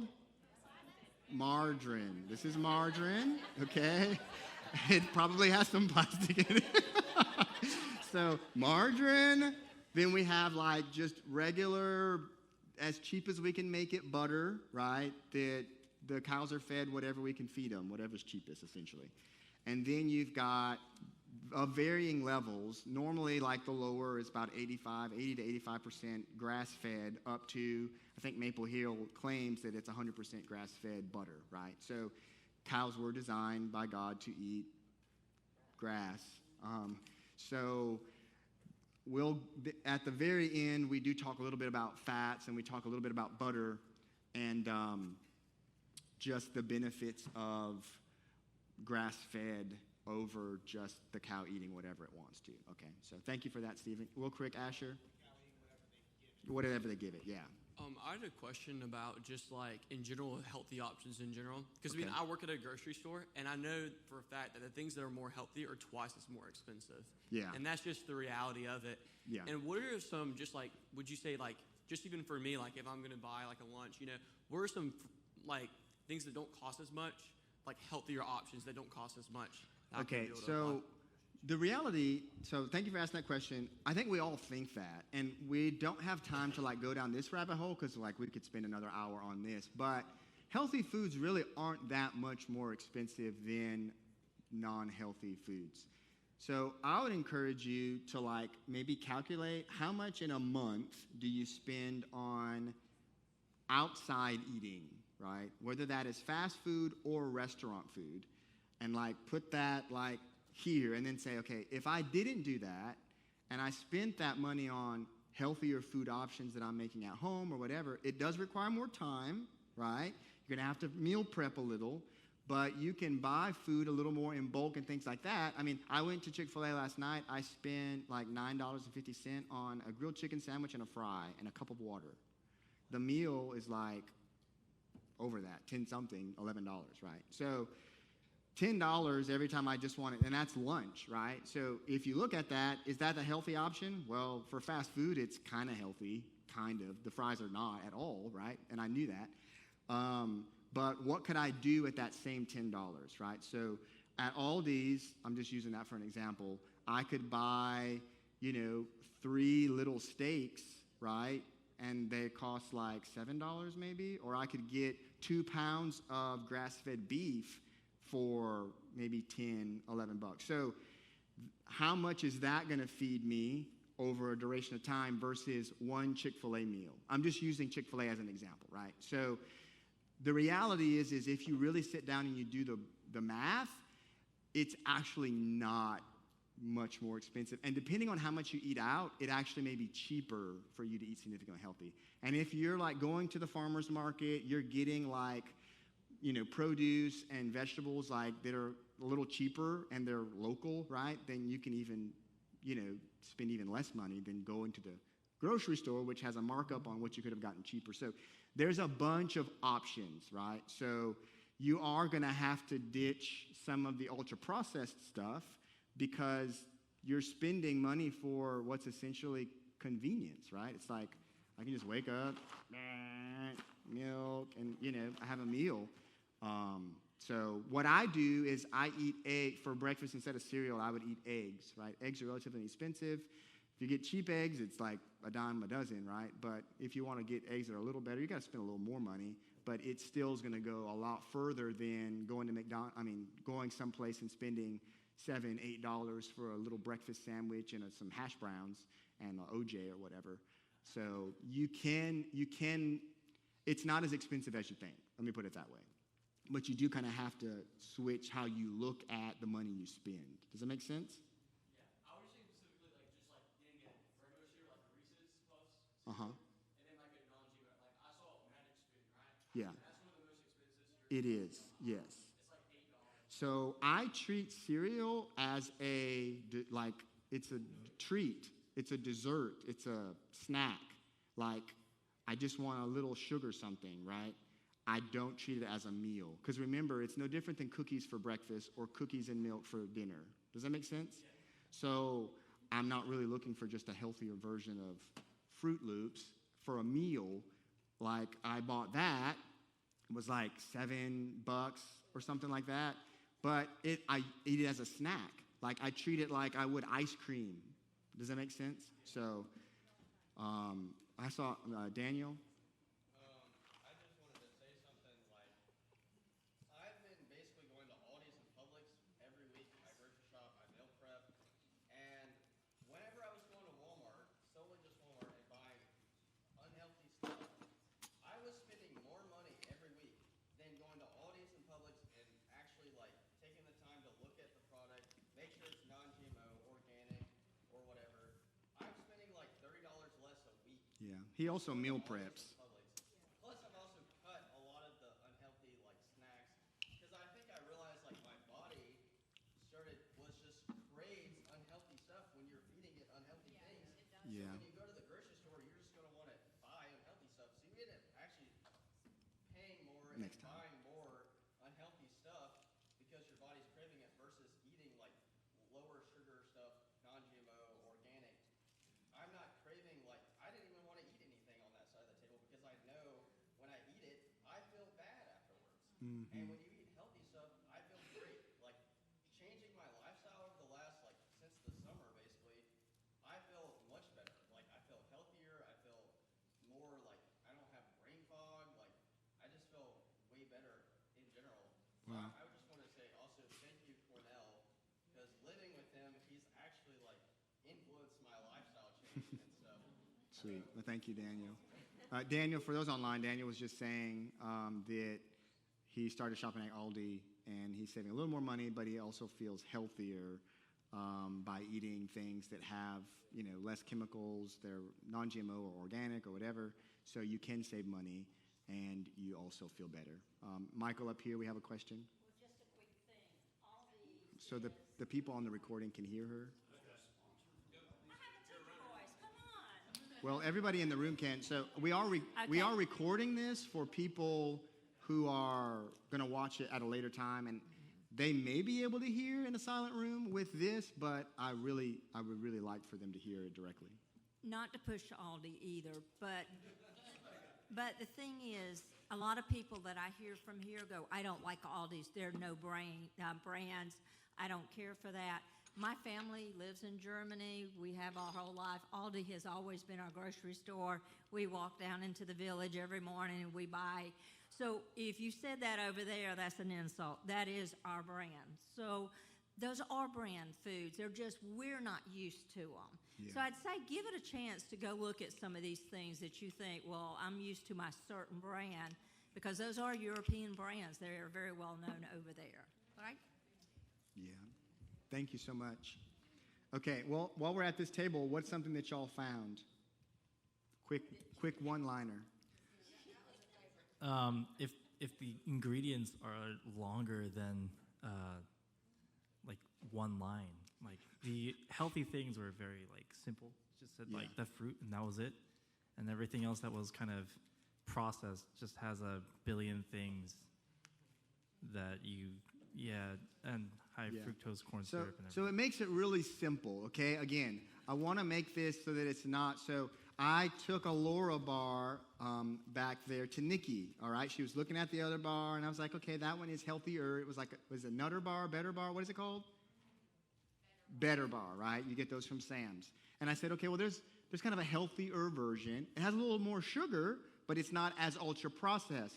The Better Bar is ultra-processed because they're basically trying to give you something that is as healthy as possible, but it's kind of like they're doing this. Like, it's like smoke and mirrors, you know what I'm saying? Like, they're using a bunch of different things. But the Laura Bar is just processed. It's basically like if I had a device up here and I just took dates and I threw it in there, squeezed some lemon on it, and like put some other just natural stuff and like mashed it up and then like pressed it into bar form. I processed it, but it's not ultra processed. Does that make sense? So that's kind of the difference. Like, if you need to make it in a lab or something, then it's ultra processed, right? And you probably don't need to be eating it. And that's what this is, right? So kids' cuisine that we might feed our children, right, with the like nice brownie and sprinkles that the kids probably want the brownie and sprinkles because it's shiny, right? But like, you read this, and this is like quintessential ultra processed food, right? All of them, the ingredient list is, a little paragraph. And you don't want to be eating that. So thank you for that. Anybody else at this table? Yes, sir. Okay. I love coffee. Yes, sir. And I put this in it. Mm-hmm. And I read the label, and the main ingredient is sugar. Mm-hmm. What's an alternative to this? Because I love coffee and I like it creamier. Yes, sir. So, we're going to get to, yes, thank you. Yes. Milk. So milk is a great option, and we're going to talk about milk at the very end. So I want to say this really quick, and I say this with all respect, sir, because we're all in the same boat, and we're all going to feel the same boat on the next session, okay? Most of us probably don't love coffee as much as we love sugar. And until we realize how much we like sugar and how much sugar is in everything, then it's going to be hard for us to kind of take a step back and reassess even how we enjoy our coffee, right? So that has a lot of sugar in it. And even the sugar-free, we're going to talk about artificial sugars. Artificial sugars can also be as addictive, if not more addicting than sugar, just in our brain reward system. So to be honest with you, as I was looking at that one, I think the main oil in that is actually coconut oil, which when we get to oils, and it's not hydrogenated or partially hydrogenated coconut oil, it's just straight up coconut oil, which is a better version of an oil in something that's ultra processed. It's got a crap ton of sugar in it, though, yes, sir. But with the dried one, so if I remember correctly, this starts with corn syrup, solids, and then it has hydrogenated vegetable oil, coconut and or palm kernel and or soybean, which basically if you see and or, just say that it has all three probably, right? Because you have no idea. And then it's got just diglycerides and some ammonium silicate, natural artificial flavor. So at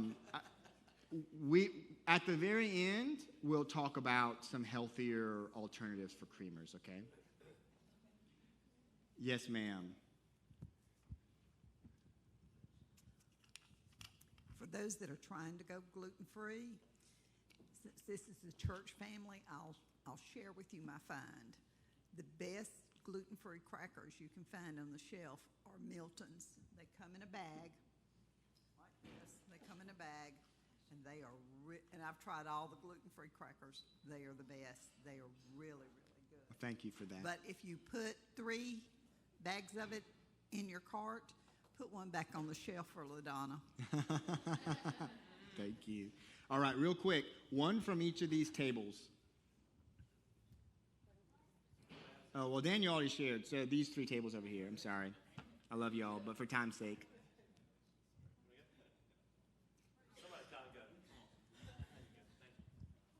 Hey guys, I'm really sad about this one because I literally drink this religiously, but I can't, it's like monopotassium phosphate. I'm actually impressed I can read some of these, but it's a lot more complex and longer than like this True Lemon, which is just lemon oil, cane sugar, stevia leaf, so. Thank you. Back table. I realize that the healthier fruit snacks here, they are more calories, but the vitamin content is a lot higher. For the healthier one, or excuse me, for the unhealthier one, the vitamin C is only 23 milligrams, but for the healthier one, it's 261. So you're getting more vitamins for that. Wow. Okay, this table up here. Okay. We tried the Lesser Earl's Space Balls, like the cheese balls, and versus the Cheetos, the crunchy kind. Most of us like the crunch of these. These have MSG in them, plus, other bad stuff. We compared the ingredients, and this had half the fat of the Cheetos, same number of grams. A little more sodium in these, same amount of protein. But we kind of decided that we'd rather just treat ourselves occasionally with these instead of eating those. Well, thank you for the honesty. And so she brings up an interesting point. She said that these are crunchier than these other ones. So you have to also understand when these things are being engineered, Cheetos are engineered, okay? They're not just engineered as far as like what makes it up. They're also engineered to be perfectly crunchy, perfectly crisp, to stay consistently crisp and crunchy even when exposed to air, right? We don't always shut it. Sometimes it takes longer for the Doritos to get stale than, whatever else, right? Or the cereal. So that experience that you get when you eat it is just as important as what they use to give it the taste. Does that make sense?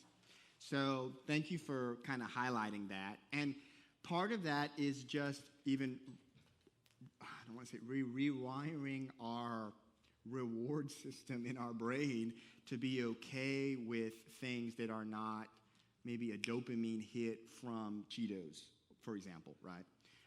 But thank you for sharing that. That's just another aspect. We're not going to get into that, but it's just kind of another aspect to food in general. Yes, Takeshi. Okay.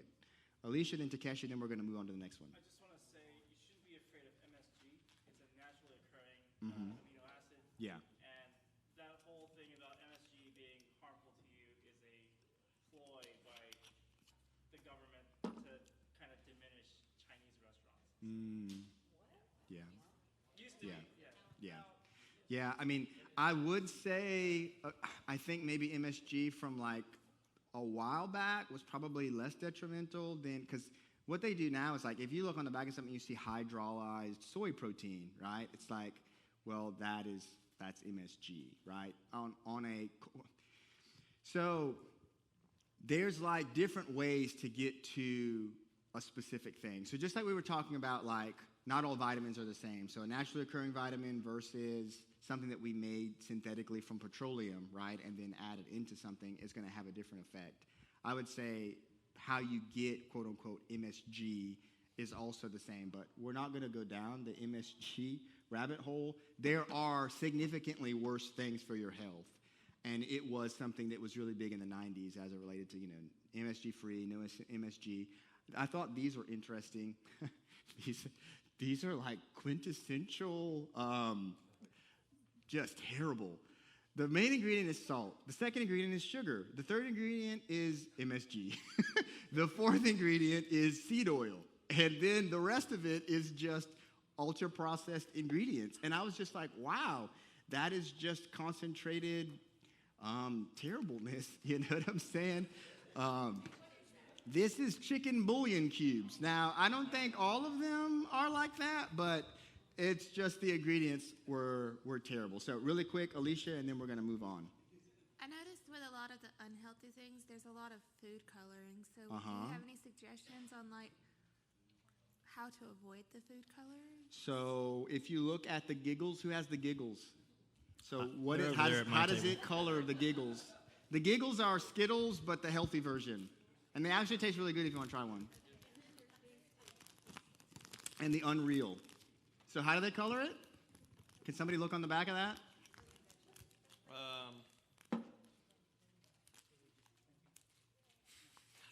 Black currant. I don't know. Carrot. It's pretty much. So they use vegetable or fruit. So some naturally occurring color that God colored the whole world with, right? We just use that instead of a synthetic or an artificial dye. It's really simple. It just costs more money.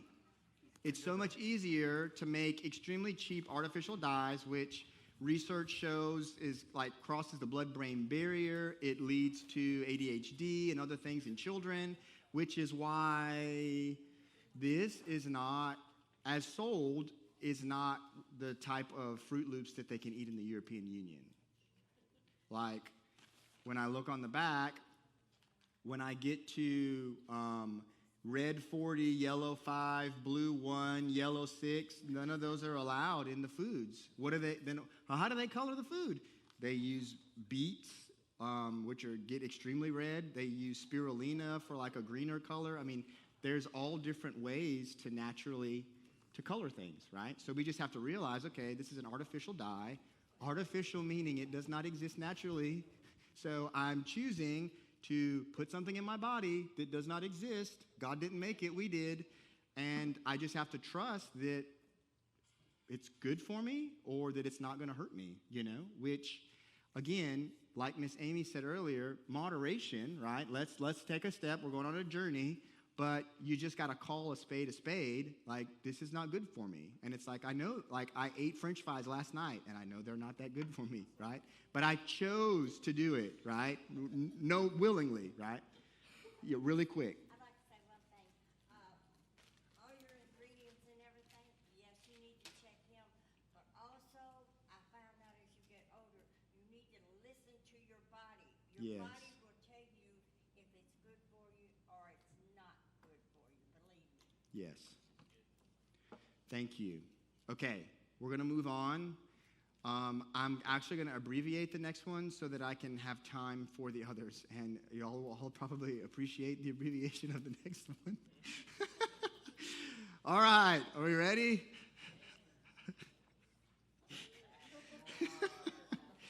Okay, so we're going to talk about two types of fasting, and they're basically really similar, but one is simply delayed eating, like it would be called intermittent fasting, a super popular kind of word today, which basically means when you wake up, like you don't eat something at like 6 or 7, like you have your first meal, meaning something that would either spike your blood sugar or like, sure, you can drink some tea without anything in it or some black coffee or whatever, water or whatever, but you're not going to eat anything or drink anything that would affect blood sugar levels until lunch, right? So you would stop eating at whenever 8, and then you wouldn't eat again until 12, okay? So that's intermittent fasting. It has a lot of health benefits. And again, I'd encourage you just to look at some of the research as it relates to fasting in the Google Doc.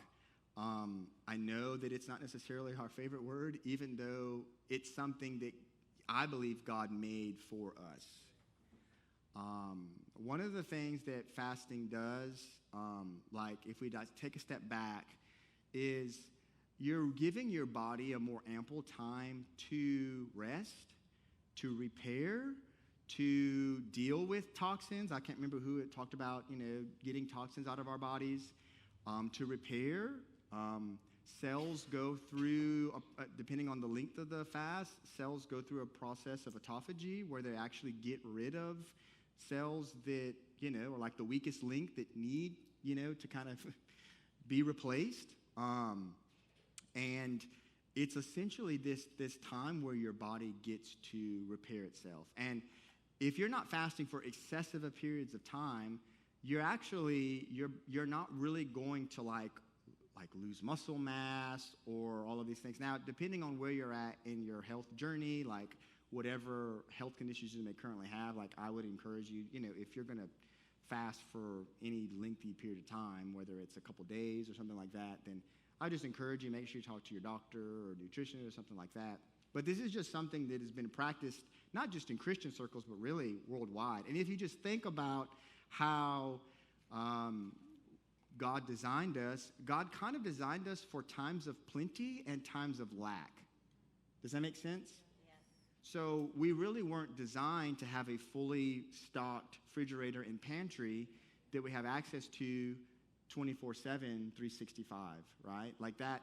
We weren't designed for that. We were designed to have to go work for the food, and then there'd be times where the food is sparse, right?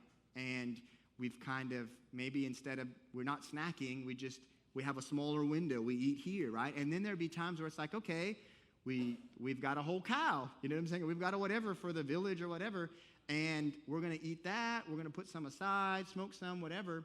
But kind of this famine and plenty, our bodies for millennia have worked around. This excess, our bodies really have never, like on a global scale, and let's use, really it's happening even in third world countries, right? They have an excessive amount of calories now. They just do with processed and ultra processed packaged foods. But we'll just say at least America, right? Like nobody's really starving. Like if you're starving in America, it's because of really poor choices that the person's making, or the parents are just choosing not to feed their kids or something like that, right? It's like there's plenty of access to food. There's plenty of access to calories, whether those calories are really nutritious or not, but those things are there. So I'm saying all this to say there are things that God intended for our bodies to do when we're not constantly consuming, right?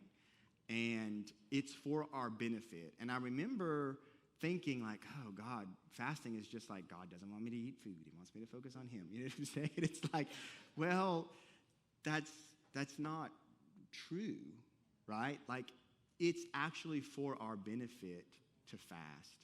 Like, even resting's for our benefit. You may not want to go to sleep, but it's like, it's good for you.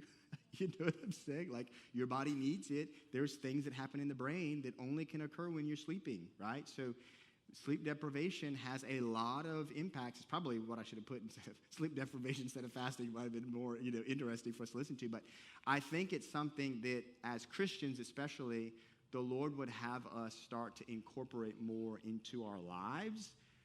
And I don't want to say be selfish, but because he made it for our benefit, I'm going to say let's start also thinking about it from the standpoint of it being good for your body, right? Because it is. And I encourage you to look at some of that evidence. And I've got a lot of stuff on here, and I don't want to get into the weeds, right? Like, we can talk about how calorie restriction, induces autophagy, and we can, there's just all this research in here. It says there's observed changes in the rate of lipolysis, which is basically how your body deals with fat cells, right? During prolonged fasting, right? Fasting also can induce elevations in human growth hormone secretions, right? So there's all of these things that happen when you fast or when you delay eating, right? And those are different as far as time, right? So fast is normally like 24 hours or more. Delayed eating is like you're just delaying kind of breakfast into lunchtime, early afternoon, right? And I can't remember the exact time window. I think the majority of the fasting benefits are gained around, 24 to 28 hours. Don't quote me on that. Actually look through the research, but for like a fast. And then you get additional benefits, within a couple days after that, but that's kind of the window of like kind of the smallest amount of fasting. Delayed eating is just like maybe 16, 17, 18 hours, right? Any just kind of questions on that before I say some more stuff? Yes, Seth. I know this is kind of like a general thing, but would you still recommend it for like teenagers and people around my age? Yeah. Even like with like doing sports and everything? Yeah. A delayed eating at the very least. I mean, there's really no benefit from you eating.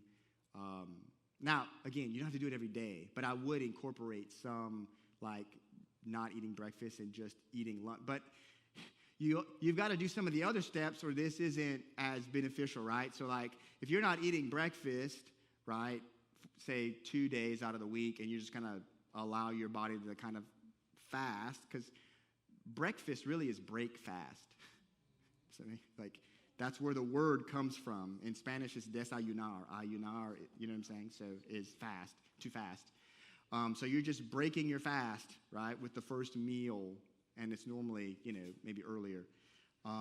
But I would say that there's no negative to it, right? Again, none of us are calorie starved. So I can talk to you a little more directly about like health benefits and things that give you some resources to kind of help you see it. But again, I'm not asking you to take my word for it, okay? And we're not staying on this for very long. There's a lot of research and it's not just for old people or for middle-aged people. Like it's the body in general as it relates to, just like all of us need rest, I think all of us need windows. You don't got to do it every day. You don't have to delay to eat every day. You don't have to fast every other day or every week, right? But we do need to work those times more into our bodies think of it as like cell rest, or metabolism rest, or just giving your gut, right? If your gut's not having to process food, right, you're giving your gut and the cells that line your gut time to do some repairs and things like that. Does that make sense? So again, I was scratching the surface here on it, but I just want you to realize that it's good for you. Now, a kind of what's the word I'm looking for? A confession of mine is this is probably one of my weakest areas. The fasting part, the delayed eating is easier for me, right, to not eat until lunchtime. And one of the things that really helped me is I would wake up and I would make some decent quality coffee, because when you drink coffee black and you drink it iced, then you can actually taste the coffee more, right? So I had to start getting better coffee because the cheap coffee tasted like, it tasted like this really needs cream and sugar is what it tasted like. So when you get good coffee, you grind it at your house and make it in this over ice, then it started to help me get to the point where, okay, I can just drink this in the morning. It doesn't spike any blood sugar, doesn't do any of that, and I can just eat my first meal at lunch. And I did that for a little while, right? I don't do it all the time now, but I do work it in seasons of my life, and it makes me feel better, right? The reason I started doing it is because I started feeling, and I can't quite describe it, I started feeling crappy toward the end of the day. And it was like, something was like, I don't know if my blood sugar was just getting off or whatever, but I would wake up and I would put sugar in my coffee, a decent amount of sugar, actually. This is before the monk fruit and allulose. So let's say I was putting 16 grams of sugar in my coffee in the morning, and I'm drinking that at 6 a.m., and I'm not eating food until 12, but in there I maybe have, don't hate me, I'm picking on you. This is good, but it has a lot of sugar in it, okay? So this is better. It has 10 grams. So I had just consumed 25 grams of sugar in a short morning window of time, and by the end of the day, there was just something, I can't put my finger on, I just didn't feel good, and it impacted my sleep. But when I would start eating at 12 and just had some iced coffee with nothing in it for, the breakfast time, I personally felt better. So I don't know who it was over here. As you get older, you really need to make sure you trust your body or something like that. That's for any age, right? Like, we need to be able to start listening more to our bodies, right? And sometimes it tells us things that we shouldn't do, eat donuts, right? But in general, how we feel, do we have energy? Are we live? Are we sleeping well? Are all these things there they're pointing to some things. And I think as we go on this journey, we can just start to be more focused on listening to them, all right? So, do I have any steps? I think I might have said this already. Yeah, so in general, I put this step in here because I felt like the Lord wanted it in here, even though it's something that I still struggle with. And I put it in here because I saw too much research backing it to leave it out, all right? And I really would encourage you to go and actually look at some of the research and click on some of those links for yourself, okay? But start with baby steps. If it's just with doing some delayed eating from time to time and then working some fasting in, again, it's going to be hard for you to quantify what's actually occurring on the inside of you at a cellular level, right? Unless you go do some crazy tests for it. But yes, Matthew. There's also some really good biblical and secular books or resources on how to approach fasting. Yes. Like if you are going to do like a Prolonged fast, yeah. There's actually some things that you should take into consideration to prepare for doing such a thing as well. So, there are some really good resources. Yes, there are. And even at the very bottom, like in general, I would say make sure you're hydrated and make sure you have some electrolytes. You know what I'm saying? In general. Because you definitely don't want to be dehydrated, and our bodies need electrolytes more than we know. Okay, so now we get to the funner parts, the last two sections, okay? We'll do this one, and then we're going to take a break, okay? Again, if you have to go to the bathroom or you need a break for any reason, you can take a break. Okay, so this is our favorite topic that we probably don't want to talk about, but just like I said, my dad was born in the 1950s. He's kind of generation plastic, meaning plastic was kind of all the rage, starting to come into the forefront in everything. We're living in a world of sugar.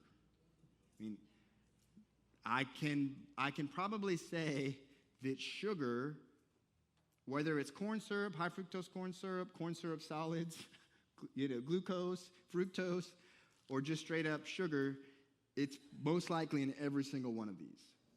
And it's probably near the top. And you can even look at whatever you took on your, now if it's like chips or something like that, it's probably, fat is on this is carbonated kombucha. It's probably near the top, right? But if it's something that is even remotely sweet, it's like Coca-Cola. Sugar is going to be the first ingredient, all right? Or whatever that Matt had back there, that little bar. Wasn't it sugar was it first ingredient or second? Oh, the Coffee Mate sugar was the first ingredient, right? Okay, I'm sorry. I'm behind on my little thing right here. Okay. So I want us to kind of talk a little bit about how much sugar. So this research I just got from USDA, meaning it's probably slightly biased, but it gives us a good idea, right?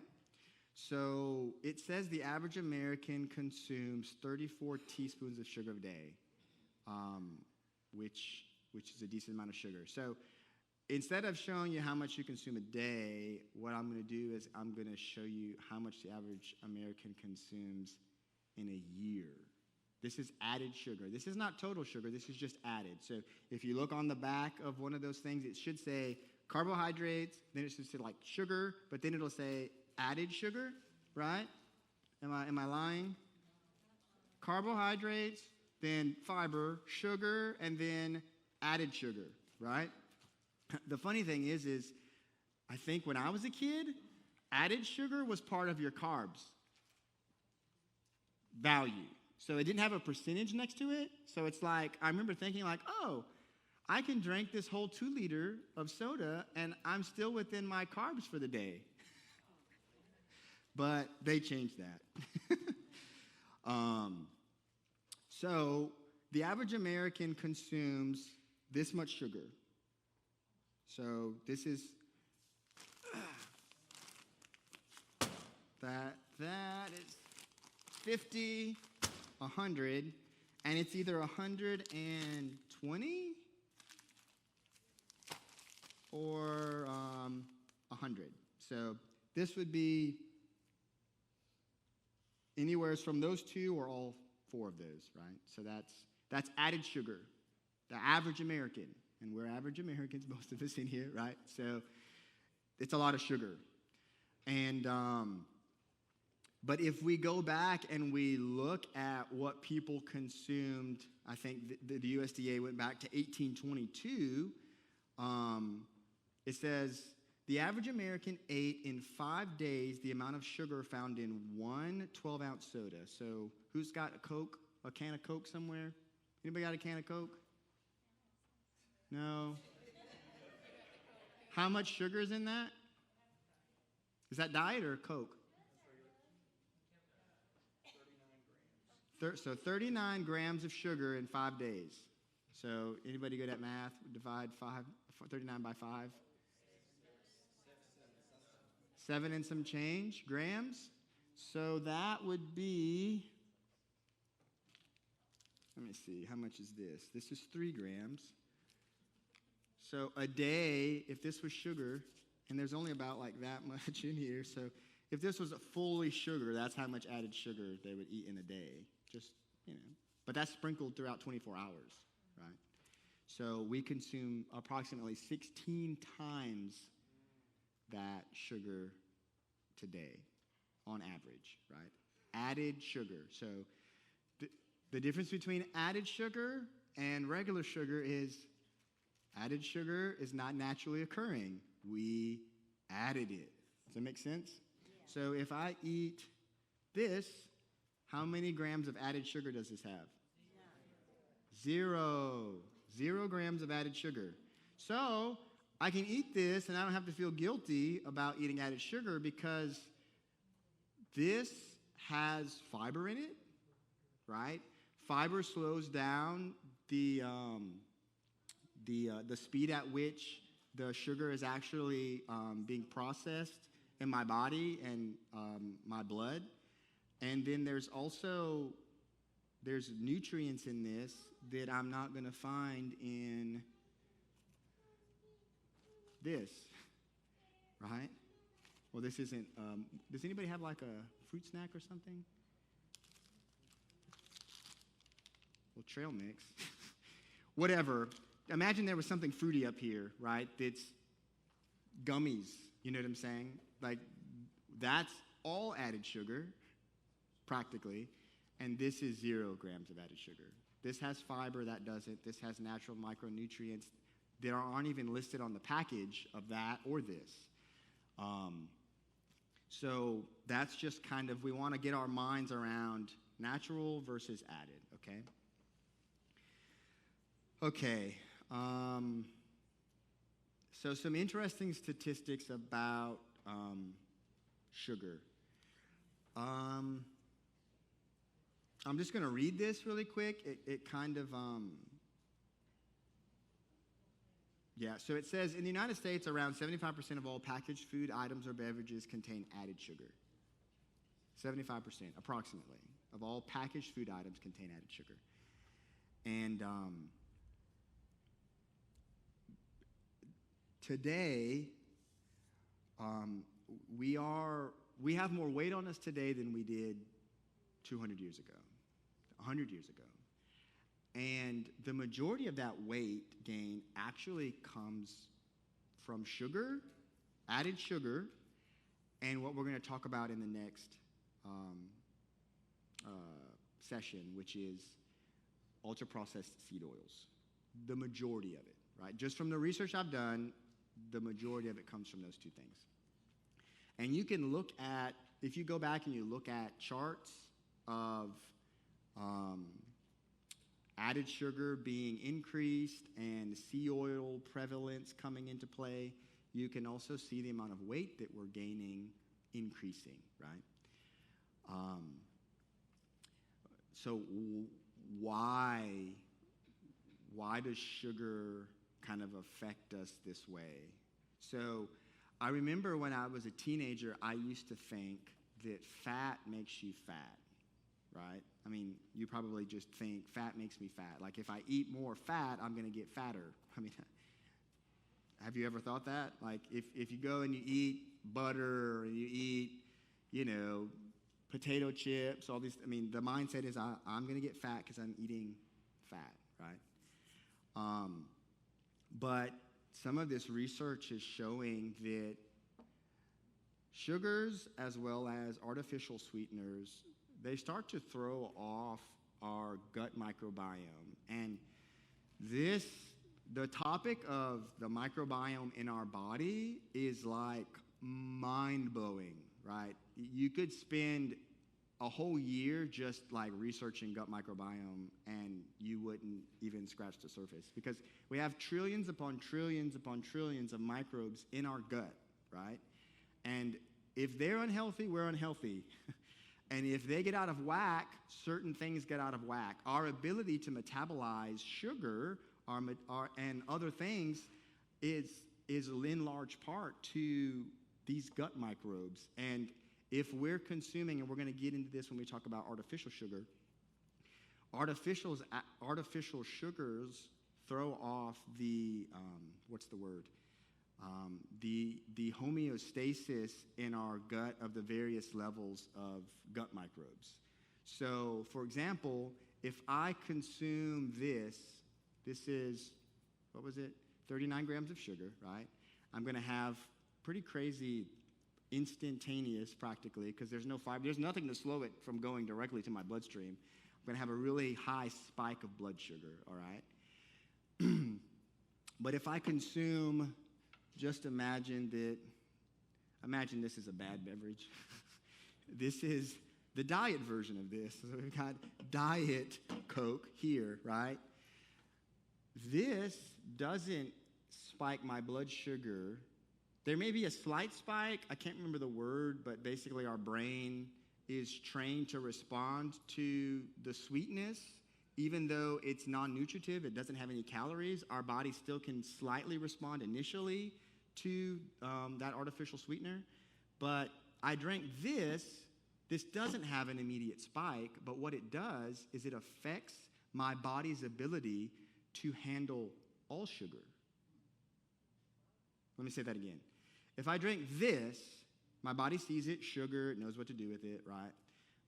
I have an instantaneous blood sugar spike. Insulin raises to deal with it, right? Insulin is also a fat storage hormone. So do you see the link between sugar and fat? That's one link. There are more, right? I'm just trying to give you an idea, right? So this spikes the blood sugar instantaneously, but if I'm drinking a diet beverage, what it's doing is, and the research is down here, they're showing that it's affecting my gut microbiome, and it's inhibiting my ability to deal with all carbohydrates. All carb metabolization is being affected by artificial sweeteners. Does that make sense? Yep. So this is bad, but this can be worse over a longer period of time, right? I say all that because the CDC, which is the Center for Disease Control, says that 38% of Americans 18 years or older are pre-diabetic. That's today. 38%. And 14.7% of Americans 18 years or older have diabetes. So if you combine the two, it's basically half of the American population is either pre-diabetic or diabetic. Now, these were statistics that were unheard of 100 years ago. And it's because, I would say, in part, we're consuming 16 times the added sugar that people consumed over 100 years ago, right? And chronically, it's not like we're just doing it, okay, I had a birthday cake, and okay, for the next, month, I'm not going to eat a bunch of sugar, right? It's like, we have a birthday cake every day, and it just has an effect on our bodies, right? I think you have a question, Seth. So if you drank, just say you 1 Coke every day for a year.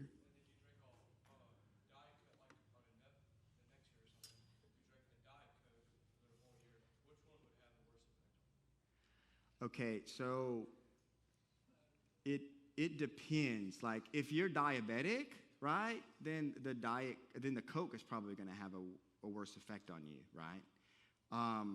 For you, I would say you wouldn't realize much of a difference either way because of your age and how long some of these things can take. So there's a lot of sports things. So we'll just get into the artificial sugar stuff real quick. You guys have some of it on your tables. So I think Crystal Light has it in there. Okay, this one only has aspartame. I don't see it. Oh, here it is. So Splenda. So Celsius has, I think, around 100 milligrams of sucralose, which is the technical name for Splenda. Pretty much any of the popular sugar-frees, they're either going to contain aspartame, ACE-K, which is ace-sulfame, potassium, sucralose, which is Splenda, right? Basically, all of these we know as, equal, what is this one? Sweet and low, by the color. And then yellow is Splenda or sucralose. So if you scroll down, just give me 1 second. If you scroll down in the Google Doc, there's research talking about artificial sugars. You can just look at them, and again, I'm not necessarily telling you what to do. I'm simply saying these are kind of some of the effects, and these are some of the things that research says. If you want to kind of do some research on your own, I just encourage you to weigh it. If I had to choose, I would choose sugar in moderation because it's naturally occurring, versus something that is artificial, and our gut microbes actually don't know what to do with it. So some of it actually kills off certain gut microbes. So the gut microbes, Splenda, for example, I think it might have been ACE-K, I can't remember. One of those was in a higher amount. It was killing off the microbes that dealing with how your body metabolizes carbohydrates, right? So your body is going to struggle with carbs, sugars, right? Breaking them down, dealing with it because you were drinking the diet soda. Does that make sense? If it's like you're constantly drinking it, I would just choose the natural over the artificial and just make sure that you try to just do sugar in moderation. That would be my encouragement. That's kind of the short answer. Does that answer your question? So is it kind of, when people have like on a bottle it says like sugar-free, Uh-huh. is that kind of like misleading at times? People like, So it is sugar-free. It doesn't contain sugar. But it doesn't mean it's good for you. But it does trick our brain, and we say sugar-free equal better. Good. I mean, all of us. It does for me. Again, it's marketing. Yes. Well, so I've been going to this place called Talk of Town. Uh-huh. It's by Dunkin' Donuts. Oh, gosh. I've been going to this place called Talk of Town by Dunkin' Donuts. I'll try to make this really quick. But they use, it's supposed to be a healthy shake, and it's protein, and they put stevia in it. So do you think that's bad for your gut? Like over time, because I've been drinking a lot of those shakes, and so it's not real sugar. Yeah, so stevia is not artificial. Oh. So stevia is a plant. It grows naturally, and it's naturally very sweet. It also has like an aftertaste. It can be really bitter at the same time, so it's like super sweet and super bitter. I like it with stuff that has lemon in it already because lemon is already bitter, so it kind of masks the stevia taste. I hate stevia with coffee. It just tastes terrible to me. We'll talk about, let me get back to that. Let me just finish sugar, but we'll get back to artificial sweeteners. But then I'm also going to talk about sweeteners that are just natural sweeteners. So, yeah, so really quick. So one of the reasons why we deal with sugar the way we do is because sugar is, for all intents and purposes, it's kind of like a drug. What I mean by that is there's a study on here where they actually allowed rats to choose between cocaine and sugar. Which one do you think they chose? Sugar. They chose sugar over cocaine. And they could have as much of it as they wanted. As much of it as they wanted, and they consistently chose the sugar over the cocaine. Because it has the same kind of process on our reward center, but it's actually amplified. And artificial sweeteners can actually be worse than sugar on how it affects our reward system up here, all right? So that's why this is such a weird story, but I remember I was doing an event with Chris somewhere, and this lady, she came in, she was like, yeah, I just went to the Dominican. Oh, gosh, it was beautiful, but it was terrible. I couldn't wait to get back home. She was like, they had no Coke Zero anywhere there. And my brain said, are you kidding me? Like, you went to this nice resort, and like you come back and you tell how good it was, but the only thing that she could talk about was the fact that it had no Coke Zero. And she was basically saying, the thing that I'm addicted to, I didn't have there, and I couldn't wait to get back so that I could have it. We're all in the same boat. We are, right? What it looks like, it may be sugar, it may be artificial sugar, but there's something that, for me, it's coffee, if I'm honest with you. Like, if I haven't had coffee, I get a little cranky, right? So it's like, it just is, right? So, but yeah, I'd encourage you guys to kind of look at that study. It's kind of interesting. Let me give you a pinch walk away on sugar, okay? So the American Heart Association's guidelines for sugar intake are this. Men, and it's different for men and women, men should consume no more than 9 teaspoons, which is 36 grams of added sugar a day. Women should consume no more than 6 teaspoons, which is 25 grams of sugar per day. Added. Is this added sugar? No. 0. Eat as many as you want, right? Your body will tell you, you've had enough kiwis for today. I don't want any more kiwi, okay?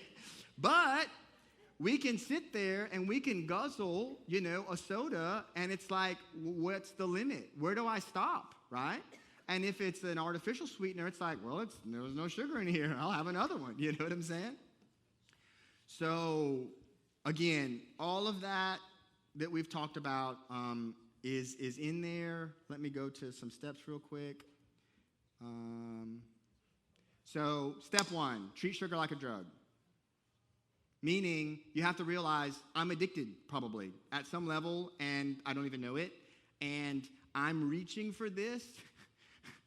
It's not just because it tastes good. It's because it's the number, is it 2 ingredient? Yes, it's sugar. Yeah. If it could be the number 1 ingredient, it probably would be, but it might not hold together as well. So treat it like a drug, and that's what I do. I treat it like a drug. Where'd my scale go? Anyways, I had a scale somewhere around here. I don't know where it's at, but I have a little scale. I measure my sugar for my coffee, and I try to get away from sugar with more not artificial sweeteners, but naturally occurring sweeteners, monk fruit, allulose, stevia, something that I can use to offset it, but I don't give myself no sugar. I limit it, and I treat it like it's a drug. And I try to eat them in unrefined forms. So I try to make it so that it's not added. Like, I feel 0 guilt for eating 2 or 3 of these a day. I can eat 2 or 3 bananas a day. I can eat, whatever, because I'm getting nutrients. This has no nutritional value. It has calories, but it has no nutritional value, right? You're not getting anything from it. And really, the artificial sweetener is worse because at least this you get some calories from it. You know what I'm saying? The other one's giving you nothing. It's kind of just like, think of an artificial sweetener as like, imagine I could make plastic powder, and the plastic powder tasted amazing, but it has no nutrients to it. I know that we all think that we probably wouldn't consume it, but we probably would. Until we realize, is this plastic? Is this Teflon? Is it really this? You know what I'm saying? Is this kind of getting into my body? Until you kind of make the connection, it's just easier for us to consume it because we don't know, right? Yes, Matt. What about honey? Yeah, honey's great. So I have back there's local grown honey, which is amazing for you. Also has positive boost as far as it relates to allergies because it contains bits and pieces of the stem and pollen and things like that in it. There's a bunch of enzymes. There's other macronutrients and stuff that I don't even realize. There's blackstrap honey back there. Yes. Cam gave me some honey Uh-huh. a couple of months back. Yes. And when I came here, I had really bad allergies. I wasn't used to the southern kind of flora. Uh-huh. This year, nothing. Sweet. It's amazing. Yeah. Honey. Read the ingredients. Yes. We're mixed with corn syrup. Yeah. So that's from Jason. It's raw and unfiltered. You can tell by how dark it is. I mean, I literally went down to his place. I mean, you just basically scrape it off and it's like puts it in there. You can go get a honeycomb with the honey still in it, So I would encourage, honey is definitely a good one. It also has positive benefits on testosterone for you guys. Honey's a better sweetener for you. Yes. So I know that, when you're talking about your blood sugar spike, you're referring to the added sugars, right? Yes. Well, other things can spike your blood sugar too. I'm simply saying this has no stop signs to blood sugar. Does that make sense? God put natural stop signs kind of and speed bumps to kind of slow the process along with other things that our body actually needs. This has no, where'd it go? This has no speed bumps or stop signs. It's just, as you drink it, it just goes straight into your bloodstream. Does that make sense? Yeah. So, would regular sugar, not added sugars, do the same thing? Because if it does, then would eating tons of fruit and stuff that it does have a lot of sugar in it, but does it still? So added sugar, just imagine that this is a sugar packet. Oh, I have a sugar packet right here. This is sugar in the raw, right? It's still added sugar, right? So this, man extracted it, this is naturally occurring. Does that make sense? So if I were to take this and I were to sprinkle this on top of it, this now has 4 grams of added sugar because there's 4 grams in this packet. Does that make sense? So any type of added sugar is added sugar. But there are types of added sugars like honey, molasses, things like that actually have nutrients in them. Does that make sense? But if you're just consuming or adding just white table sugar to something, you're not adding any nutritional value. All you're adding is sugar. Yeah. So, but if you did eat tons of fruit and stuff, would that still spike your sugar level? Yeah. Yeah. But you're not going to be craving it over and over and over. Like the Coke, you're going to be like, oh, give me another candy bar. Give me another candy bar. Yeah, so I don't have it up here, but maybe somebody while I'm talking can look up how many grams of sugar in a banana, right?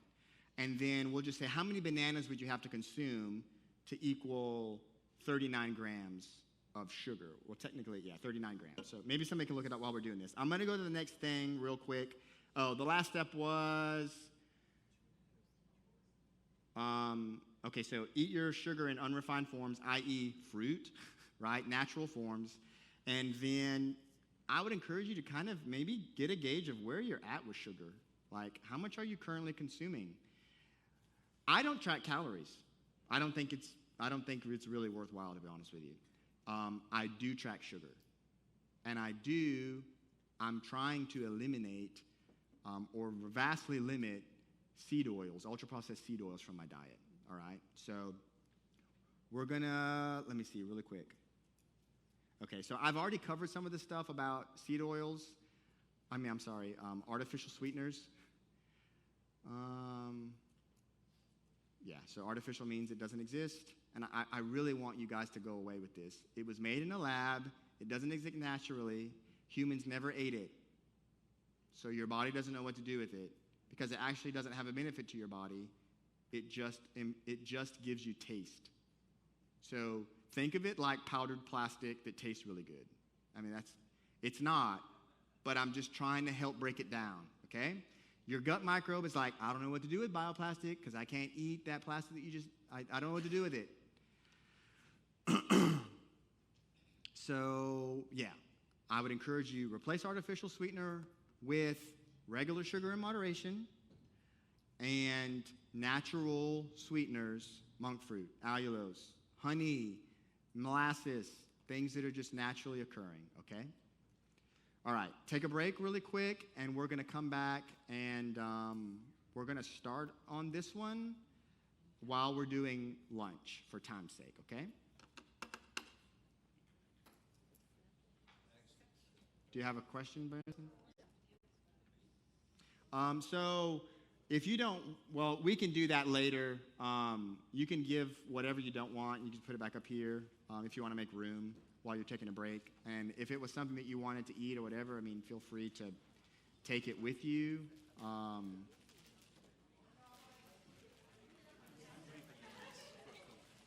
Three. Okay. So fun fact, you have to eat 3 bananas for 1 Coke. And in the time of you eating those 3 bananas, your blood sugar is not going to spike nearly as much as the 1 Coke. And you also are getting micronutrients, macronutrients that your body can actually use, all right? Thank you for that.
All right, everybody.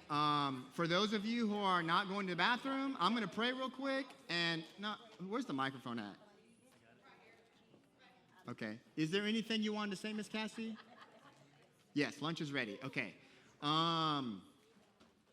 Michael, will you pray for us real quick for lunch? And then go ahead and get some food, come back, and then I'm going to start the session probably in about 7 minutes or so, just kind of talking while you guys are eating. And then we'll finish up with some final Q&A, and then we'll be done. All right? All right, Michael?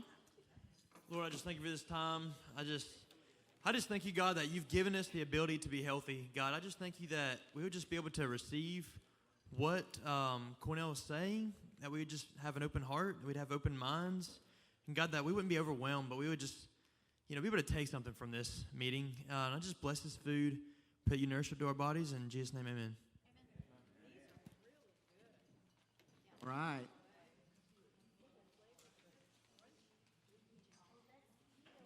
So the food is mostly healthy.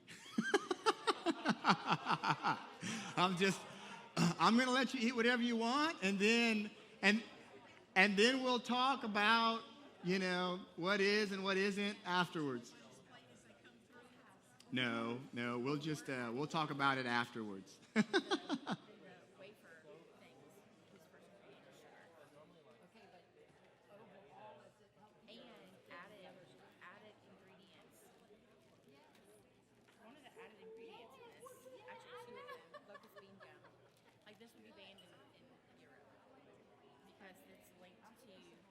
It's It's banned from baby products, this particular ingredient, and it's lactate breast milk. But who knows what locust bean gum is?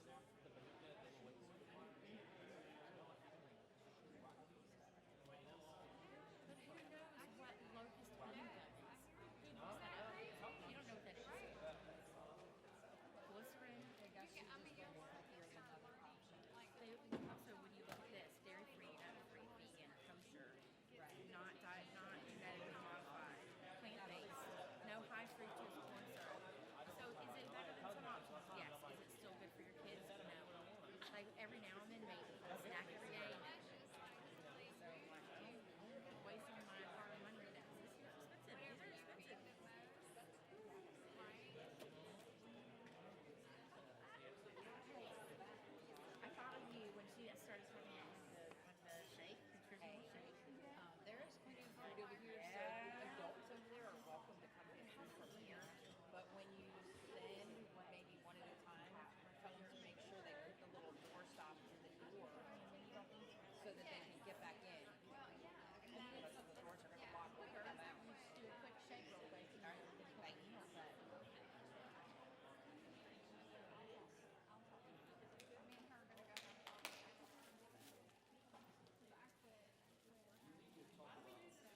I'm going to go ahead and just get started on the next section.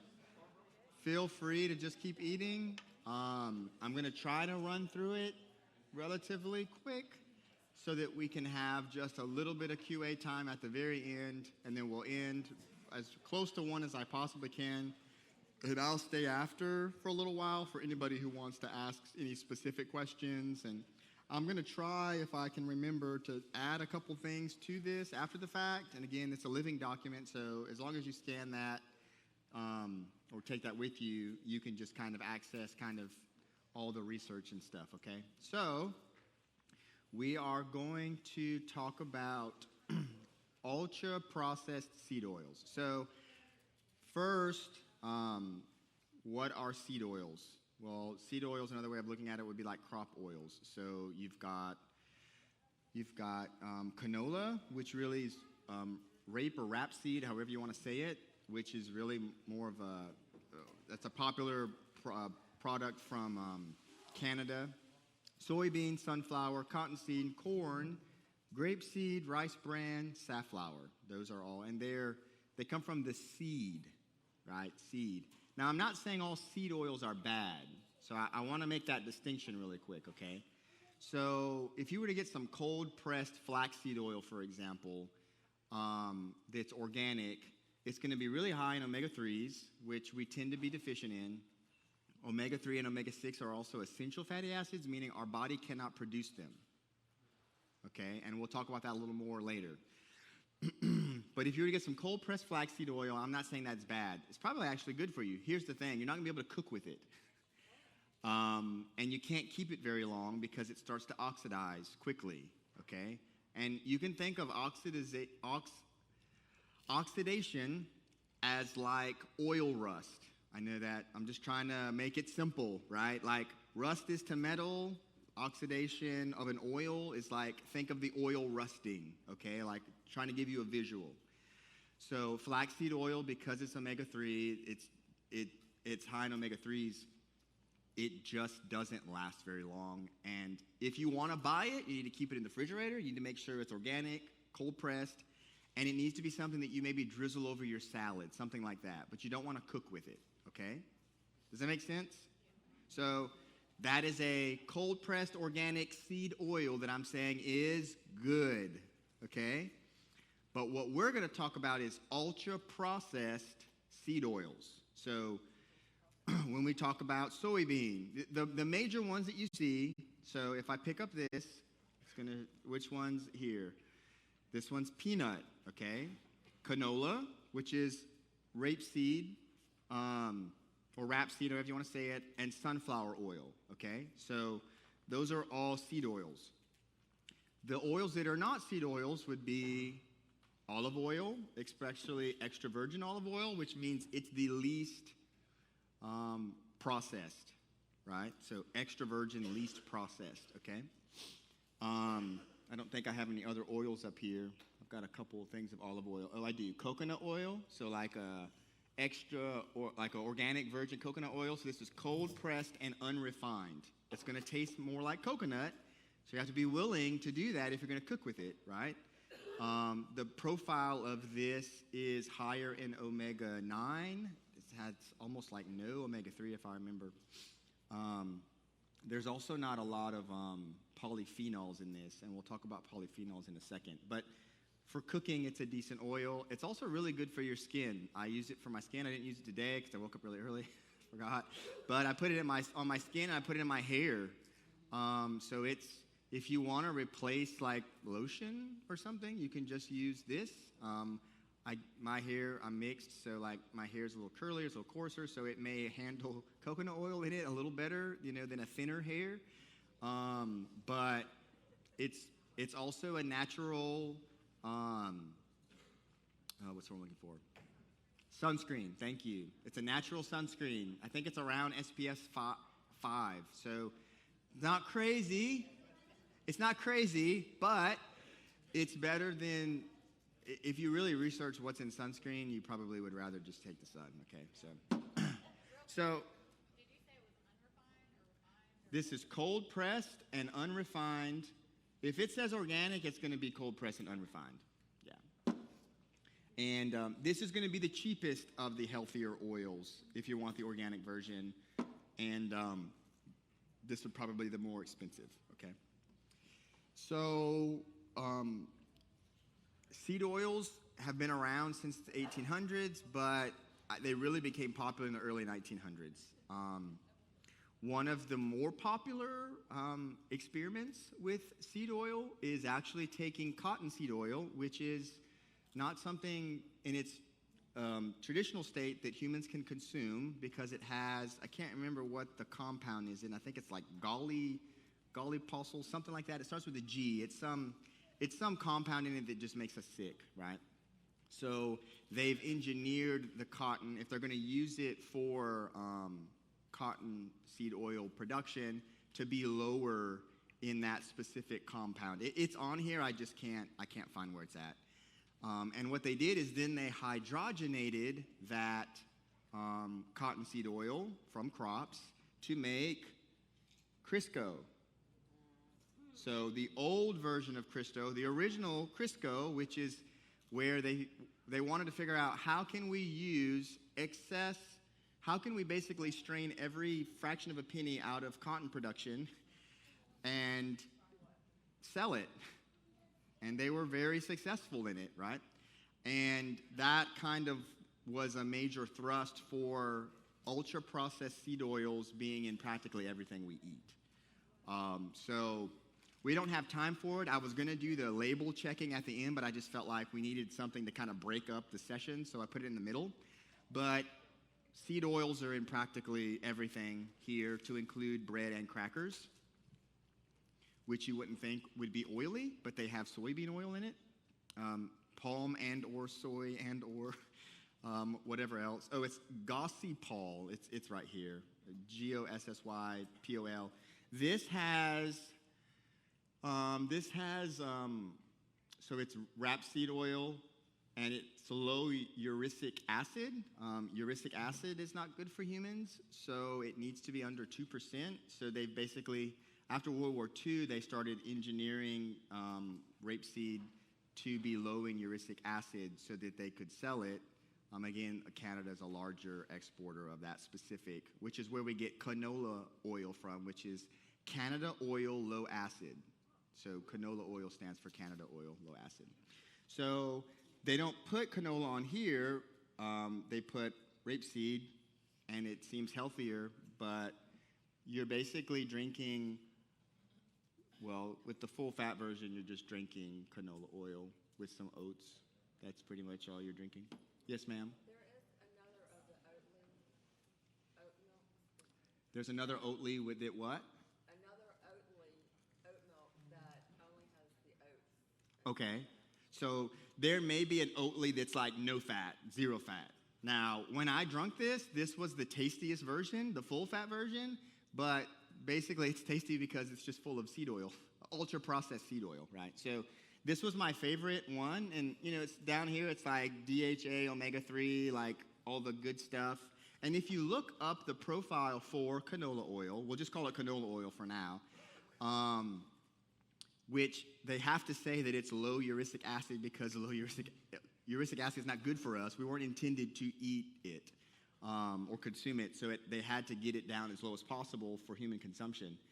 But the profile of canola oil actually doesn't look bad. It's like, oh, it's got a decent amount of omega-3s, decent amount of omega-6s, omega-9s.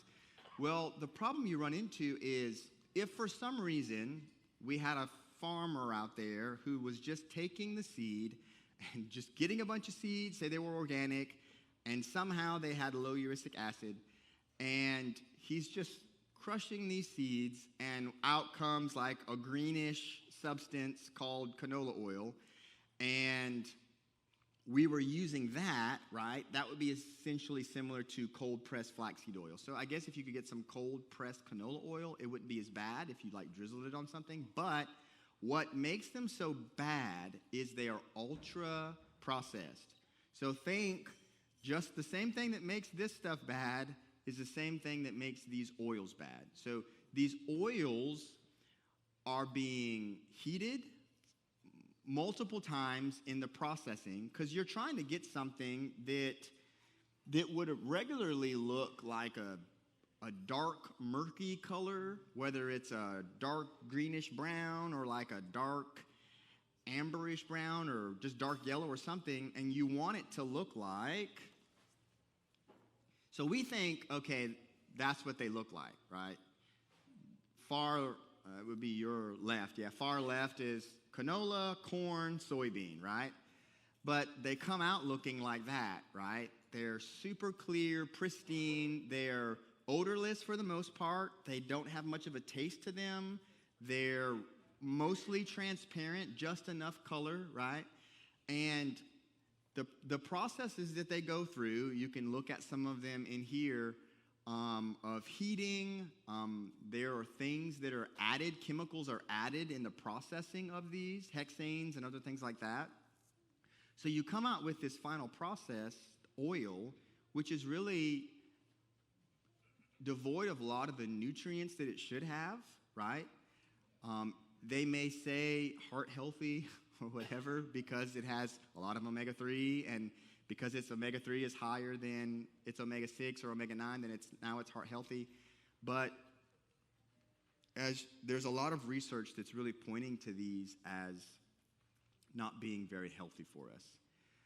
One of the things that I've found is because they are essentially oxidized versions of what they would be if it was like a cold-pressed flaxseed oil or something like that, and because they're going through all these processes, you're kind of consuming something that, out of this bottle, that the nutrients aren't there, and the oxidation, because it's an omega-6 or omega-3, they're essential fats, our body kind of just takes them in. So the best analogy I can give is like, if our body needs omega-6 and omega-3, they cannot produce it. Our body can produce omega-9.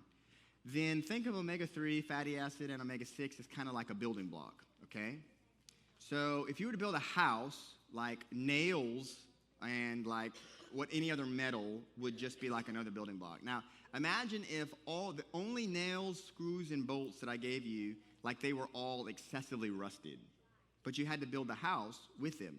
Well, on the outside, you'd be like, doesn't looks the same as the other house, right? But at the core, there's tens of thousands, right, of these extremely rusted components, right, that you used as building blocks. Does that make sense? I'm trying to kind of give an analogy. It's not a great one, but it's just so that we can realize, okay, so why is picking up, why is this not the best option, right? When I look at this, sure, it's ultra-processed, but it's fried. Well, do they bake these or fry these? Well, these are probably baked. So it still has, it's ultra-processed soybean and canola oil. Imagine these were, do I have any Doritos? Yeah. These are definitely fried. So these are probably one of my favorite chips, okay? I love Doritos. I ate them excessively in Guatemala when I was there for 5 months. And not only do they have 1, 2, 3, 4, 5, is that 5 or 6? Yeah, 6 or 7 artificial dyes in it for a chip. 6. It's like, isn't cheesy colored enough? Like, why do you have to put 6 of them in there? But the second ingredient is vegetable oil. The second. So ultra-processed, meaning it's been heated several times. It's oxidized. Think rusty components for building blocks.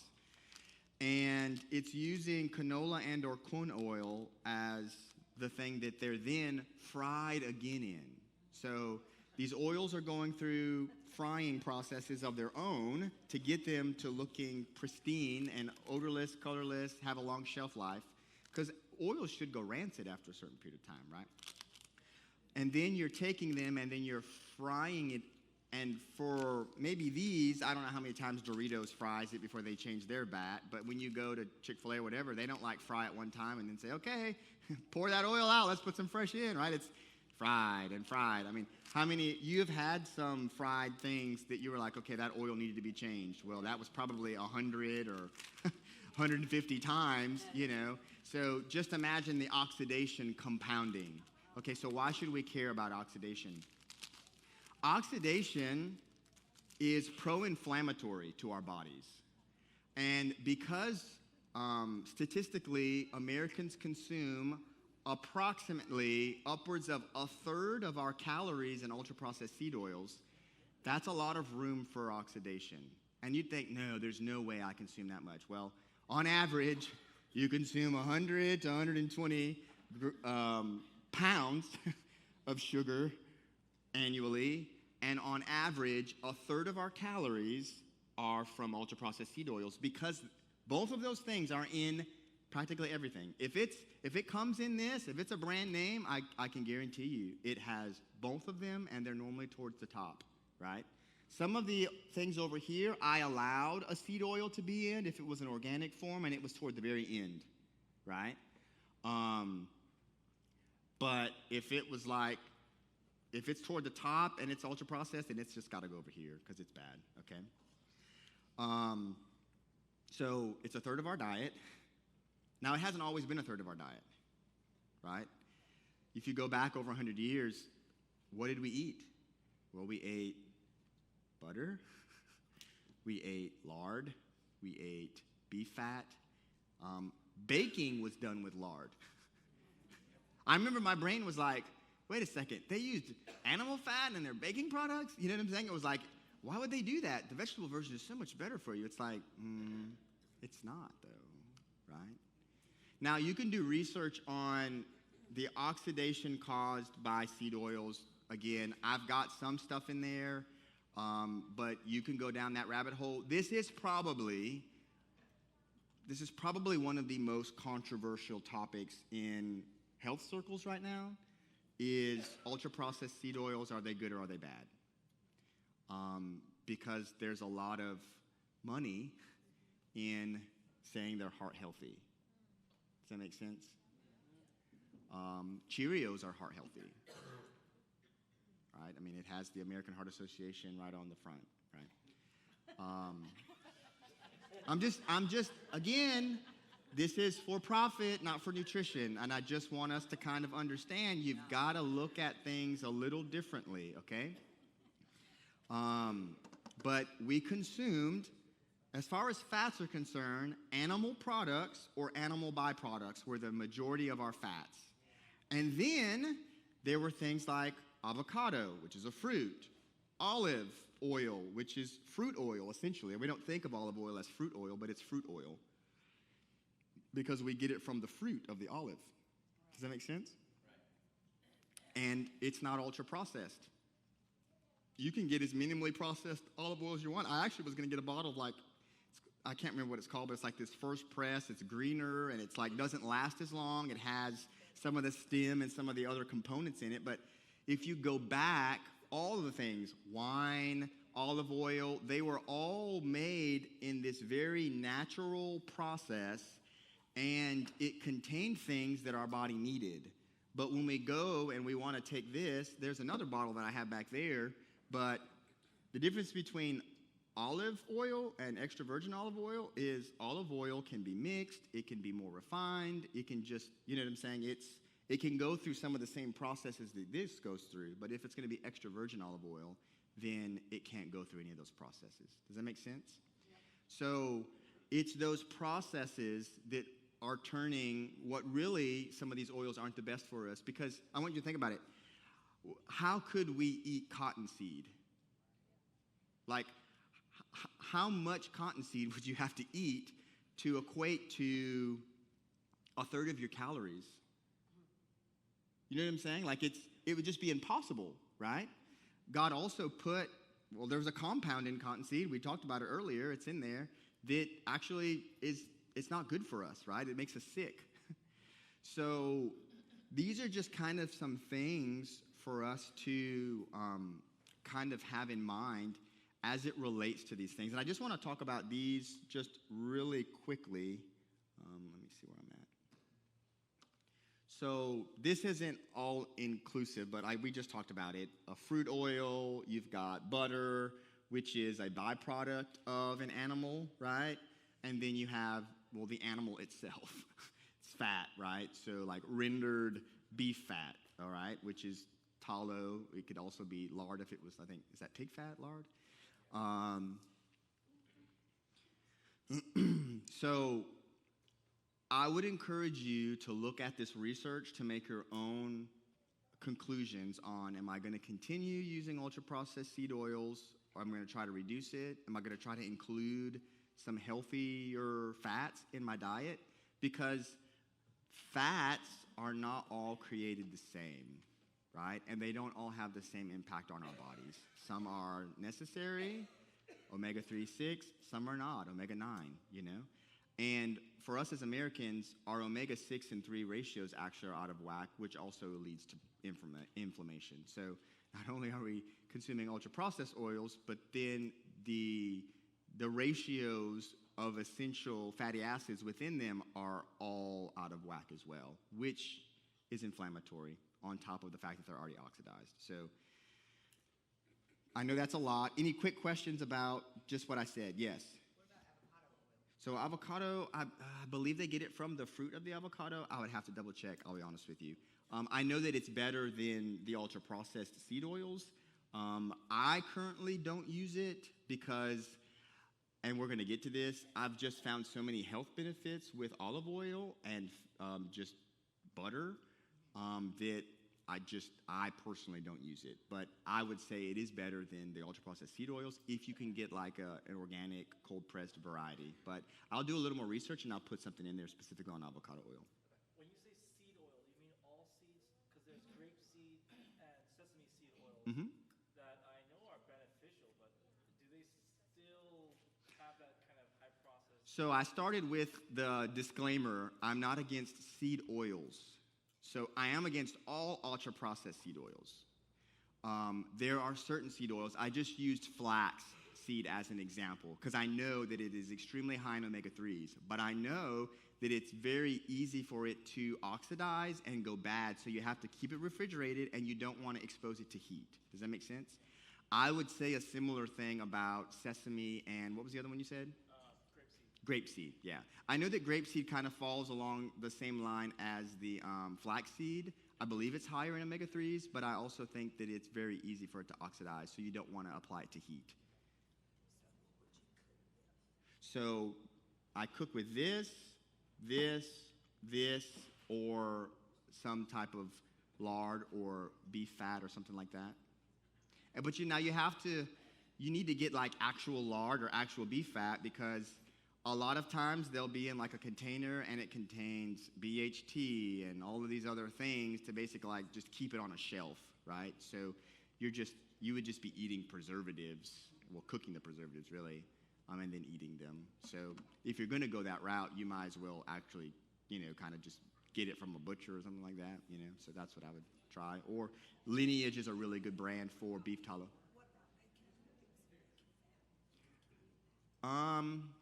I mean, I'm not a huge fan of bacon. We're not getting into this right now. Do I want to go down this rabbit hole?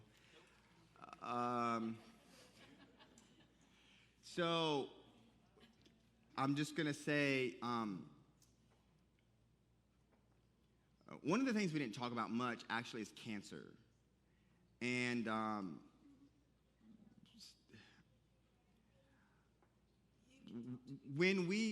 so lunch meats, bacon, a lot of the meats, they have chemicals in them that are basically meant to keep the bacon and meant to give it color and so like if you get like organic, it's like got celery powder in it, but if you get like just regular off the shelf, it has potassium, oh my gosh, what is it? Nitrites or nitrates in it, right? And there's just a bunch of research that links them to cancers. So, I mean, the reality is most of the things that we do in a processed world lead to our cells, right? It's kind of like death by 1,000 cuts versus we think, oh, it's just this one thing. It's like, no, you don't realize there's like 1,000 things that we're doing. So that would be one of them. I would say, though, if you're going to try to cook something in some bacon reduction versus using an ultra-processed seed oil, I personally would, but I would say maybe just kind of look at some of this and come. Yeah, I would say there's just a better option maybe. Sure, if you want to put a little bacon in there for some flavor or something like that, then I think that's fine. But I specifically didn't have kind of like lunch meats and all that stuff in there just because it's another kind of thing. Yeah. So they're class 1 carcinogens in the European Union, at least those specific compounds. So, but we're not going to. Europe and America are different places. Maybe there'll be some differences in the FDA kind of over the next 4 years. We'll see. But I think it would be helpful for people to at least know what is in my food, right? So give me 1 second. I want to finish with this really quickly, and then I'm going to kind of release people and let people stay with additional question and answer. So I wanted to talk really quickly about extra virgin olive oil. One of the reasons why and there's some research in here, and Matt also did some research, but for sake of time, I asked Grant to put it at the very bottom. So it's in the very bottom.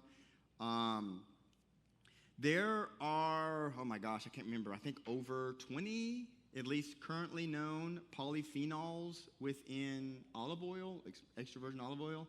And polyphenols are basically God's antioxidants. And antioxidant is like so we had oxidation over here, right? Think of it as like cell rust or something like that. And then like this is like helping for that process to not happen. Does that make sense? Like it also deals with what's called free radicals, which are just the electrons basically are wanting to, I think, leave one basically molecule and go to another, right? Kind of be stripped from it, and it just helps with that process. Did I say that correctly?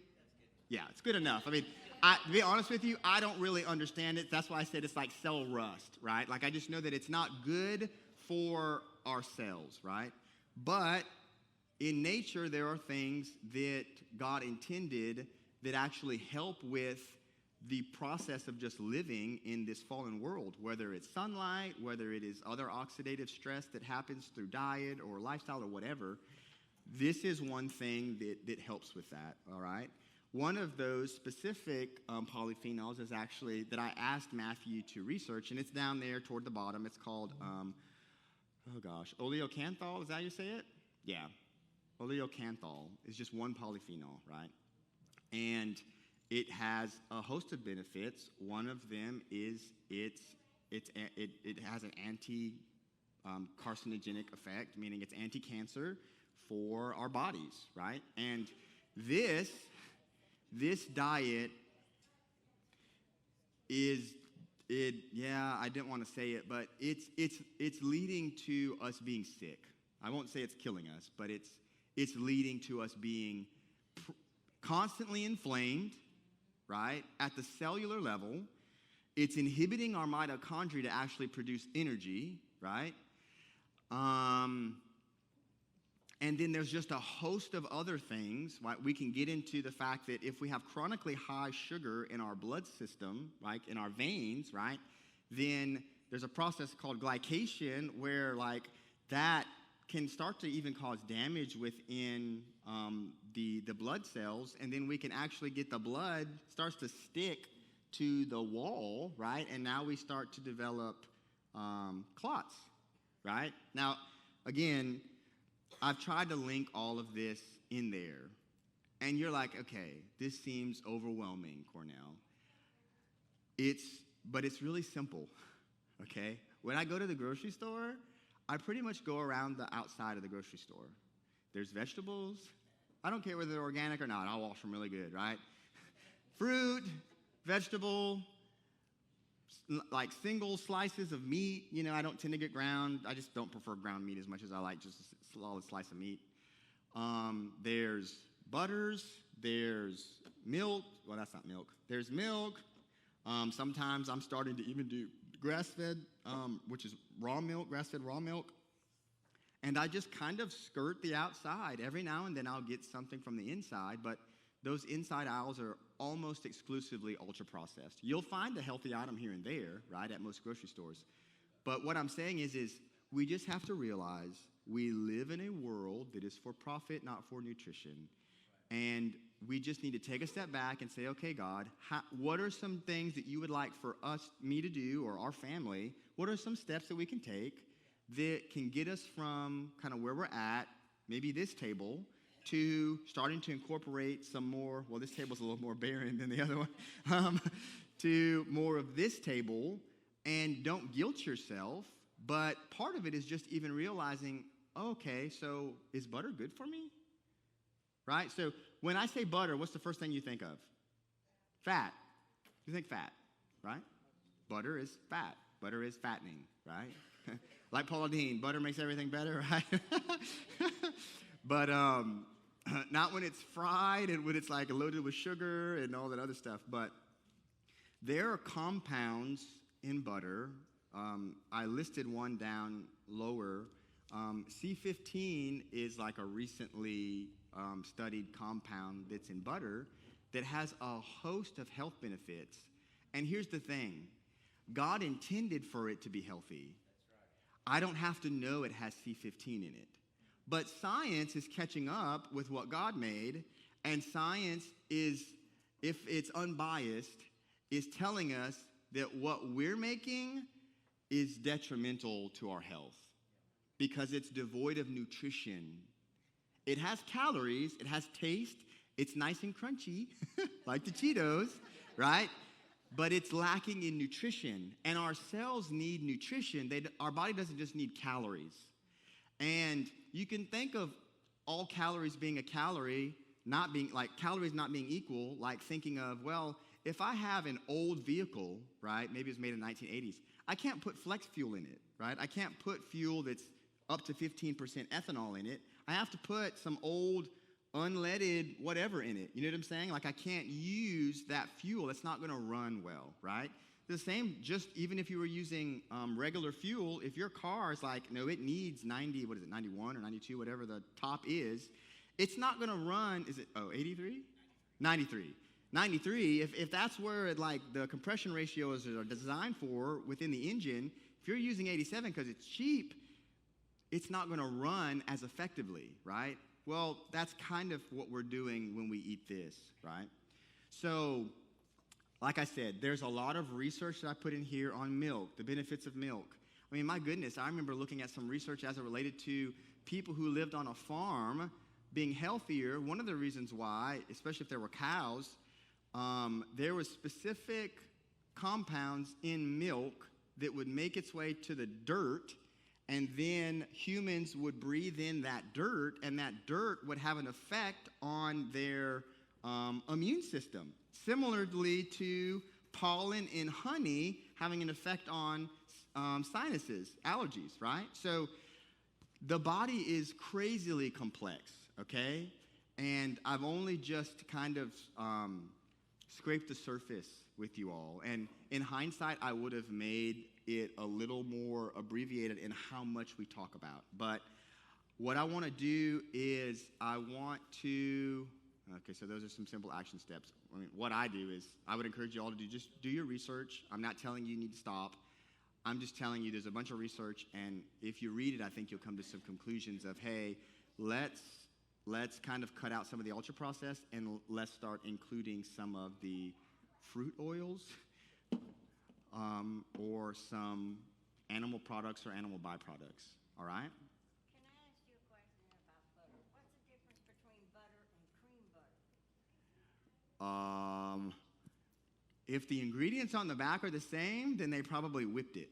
Oh, okay. If it says milk, right, and salt or something like that, if it has salt, then I would just say they whipped it. I've seen it in a grocery store, and I thought, well, what's the difference? Yeah, I would probably say that they whipped it.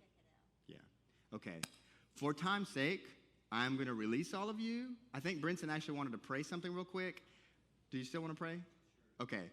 And I'm going to release you. I'm going to stay here for any Q&A. It's past 1 o'clock. My goal was 1 p.m. We started just a pinch late, and some of the questions, I wanted the questions to be toward the end, but hey, answering them while they were fresh, I think was better. So, Brinson, would you pray real quick? And then I'm going to answer any questions. After I release everybody, I want to respect people's time. Thank you so much. I was actually going to lead the question and answering time. I'm just kidding. And I'm excited about Thanksgiving coming up. How about y'all? Next year, can we put on the other side of Thanksgiving? I know that discipleship is important, but this area of my life, I did not disciple into Cornell for sure. But he's discipling us today, and I just wanted to say how much this was just awesome. I just so appreciate all the research, all the time you put into this. And one thing I love about Cornell, there's not a judgmental bone in his body. As he's sharing this, he's just giving information because he desires for us to be more healthier. And I really do appreciate it. And just wanted to tell him just how grateful we are, all of us here. And we're going to be better because of this. So thank you. Trivia is okay, though, right? Okay.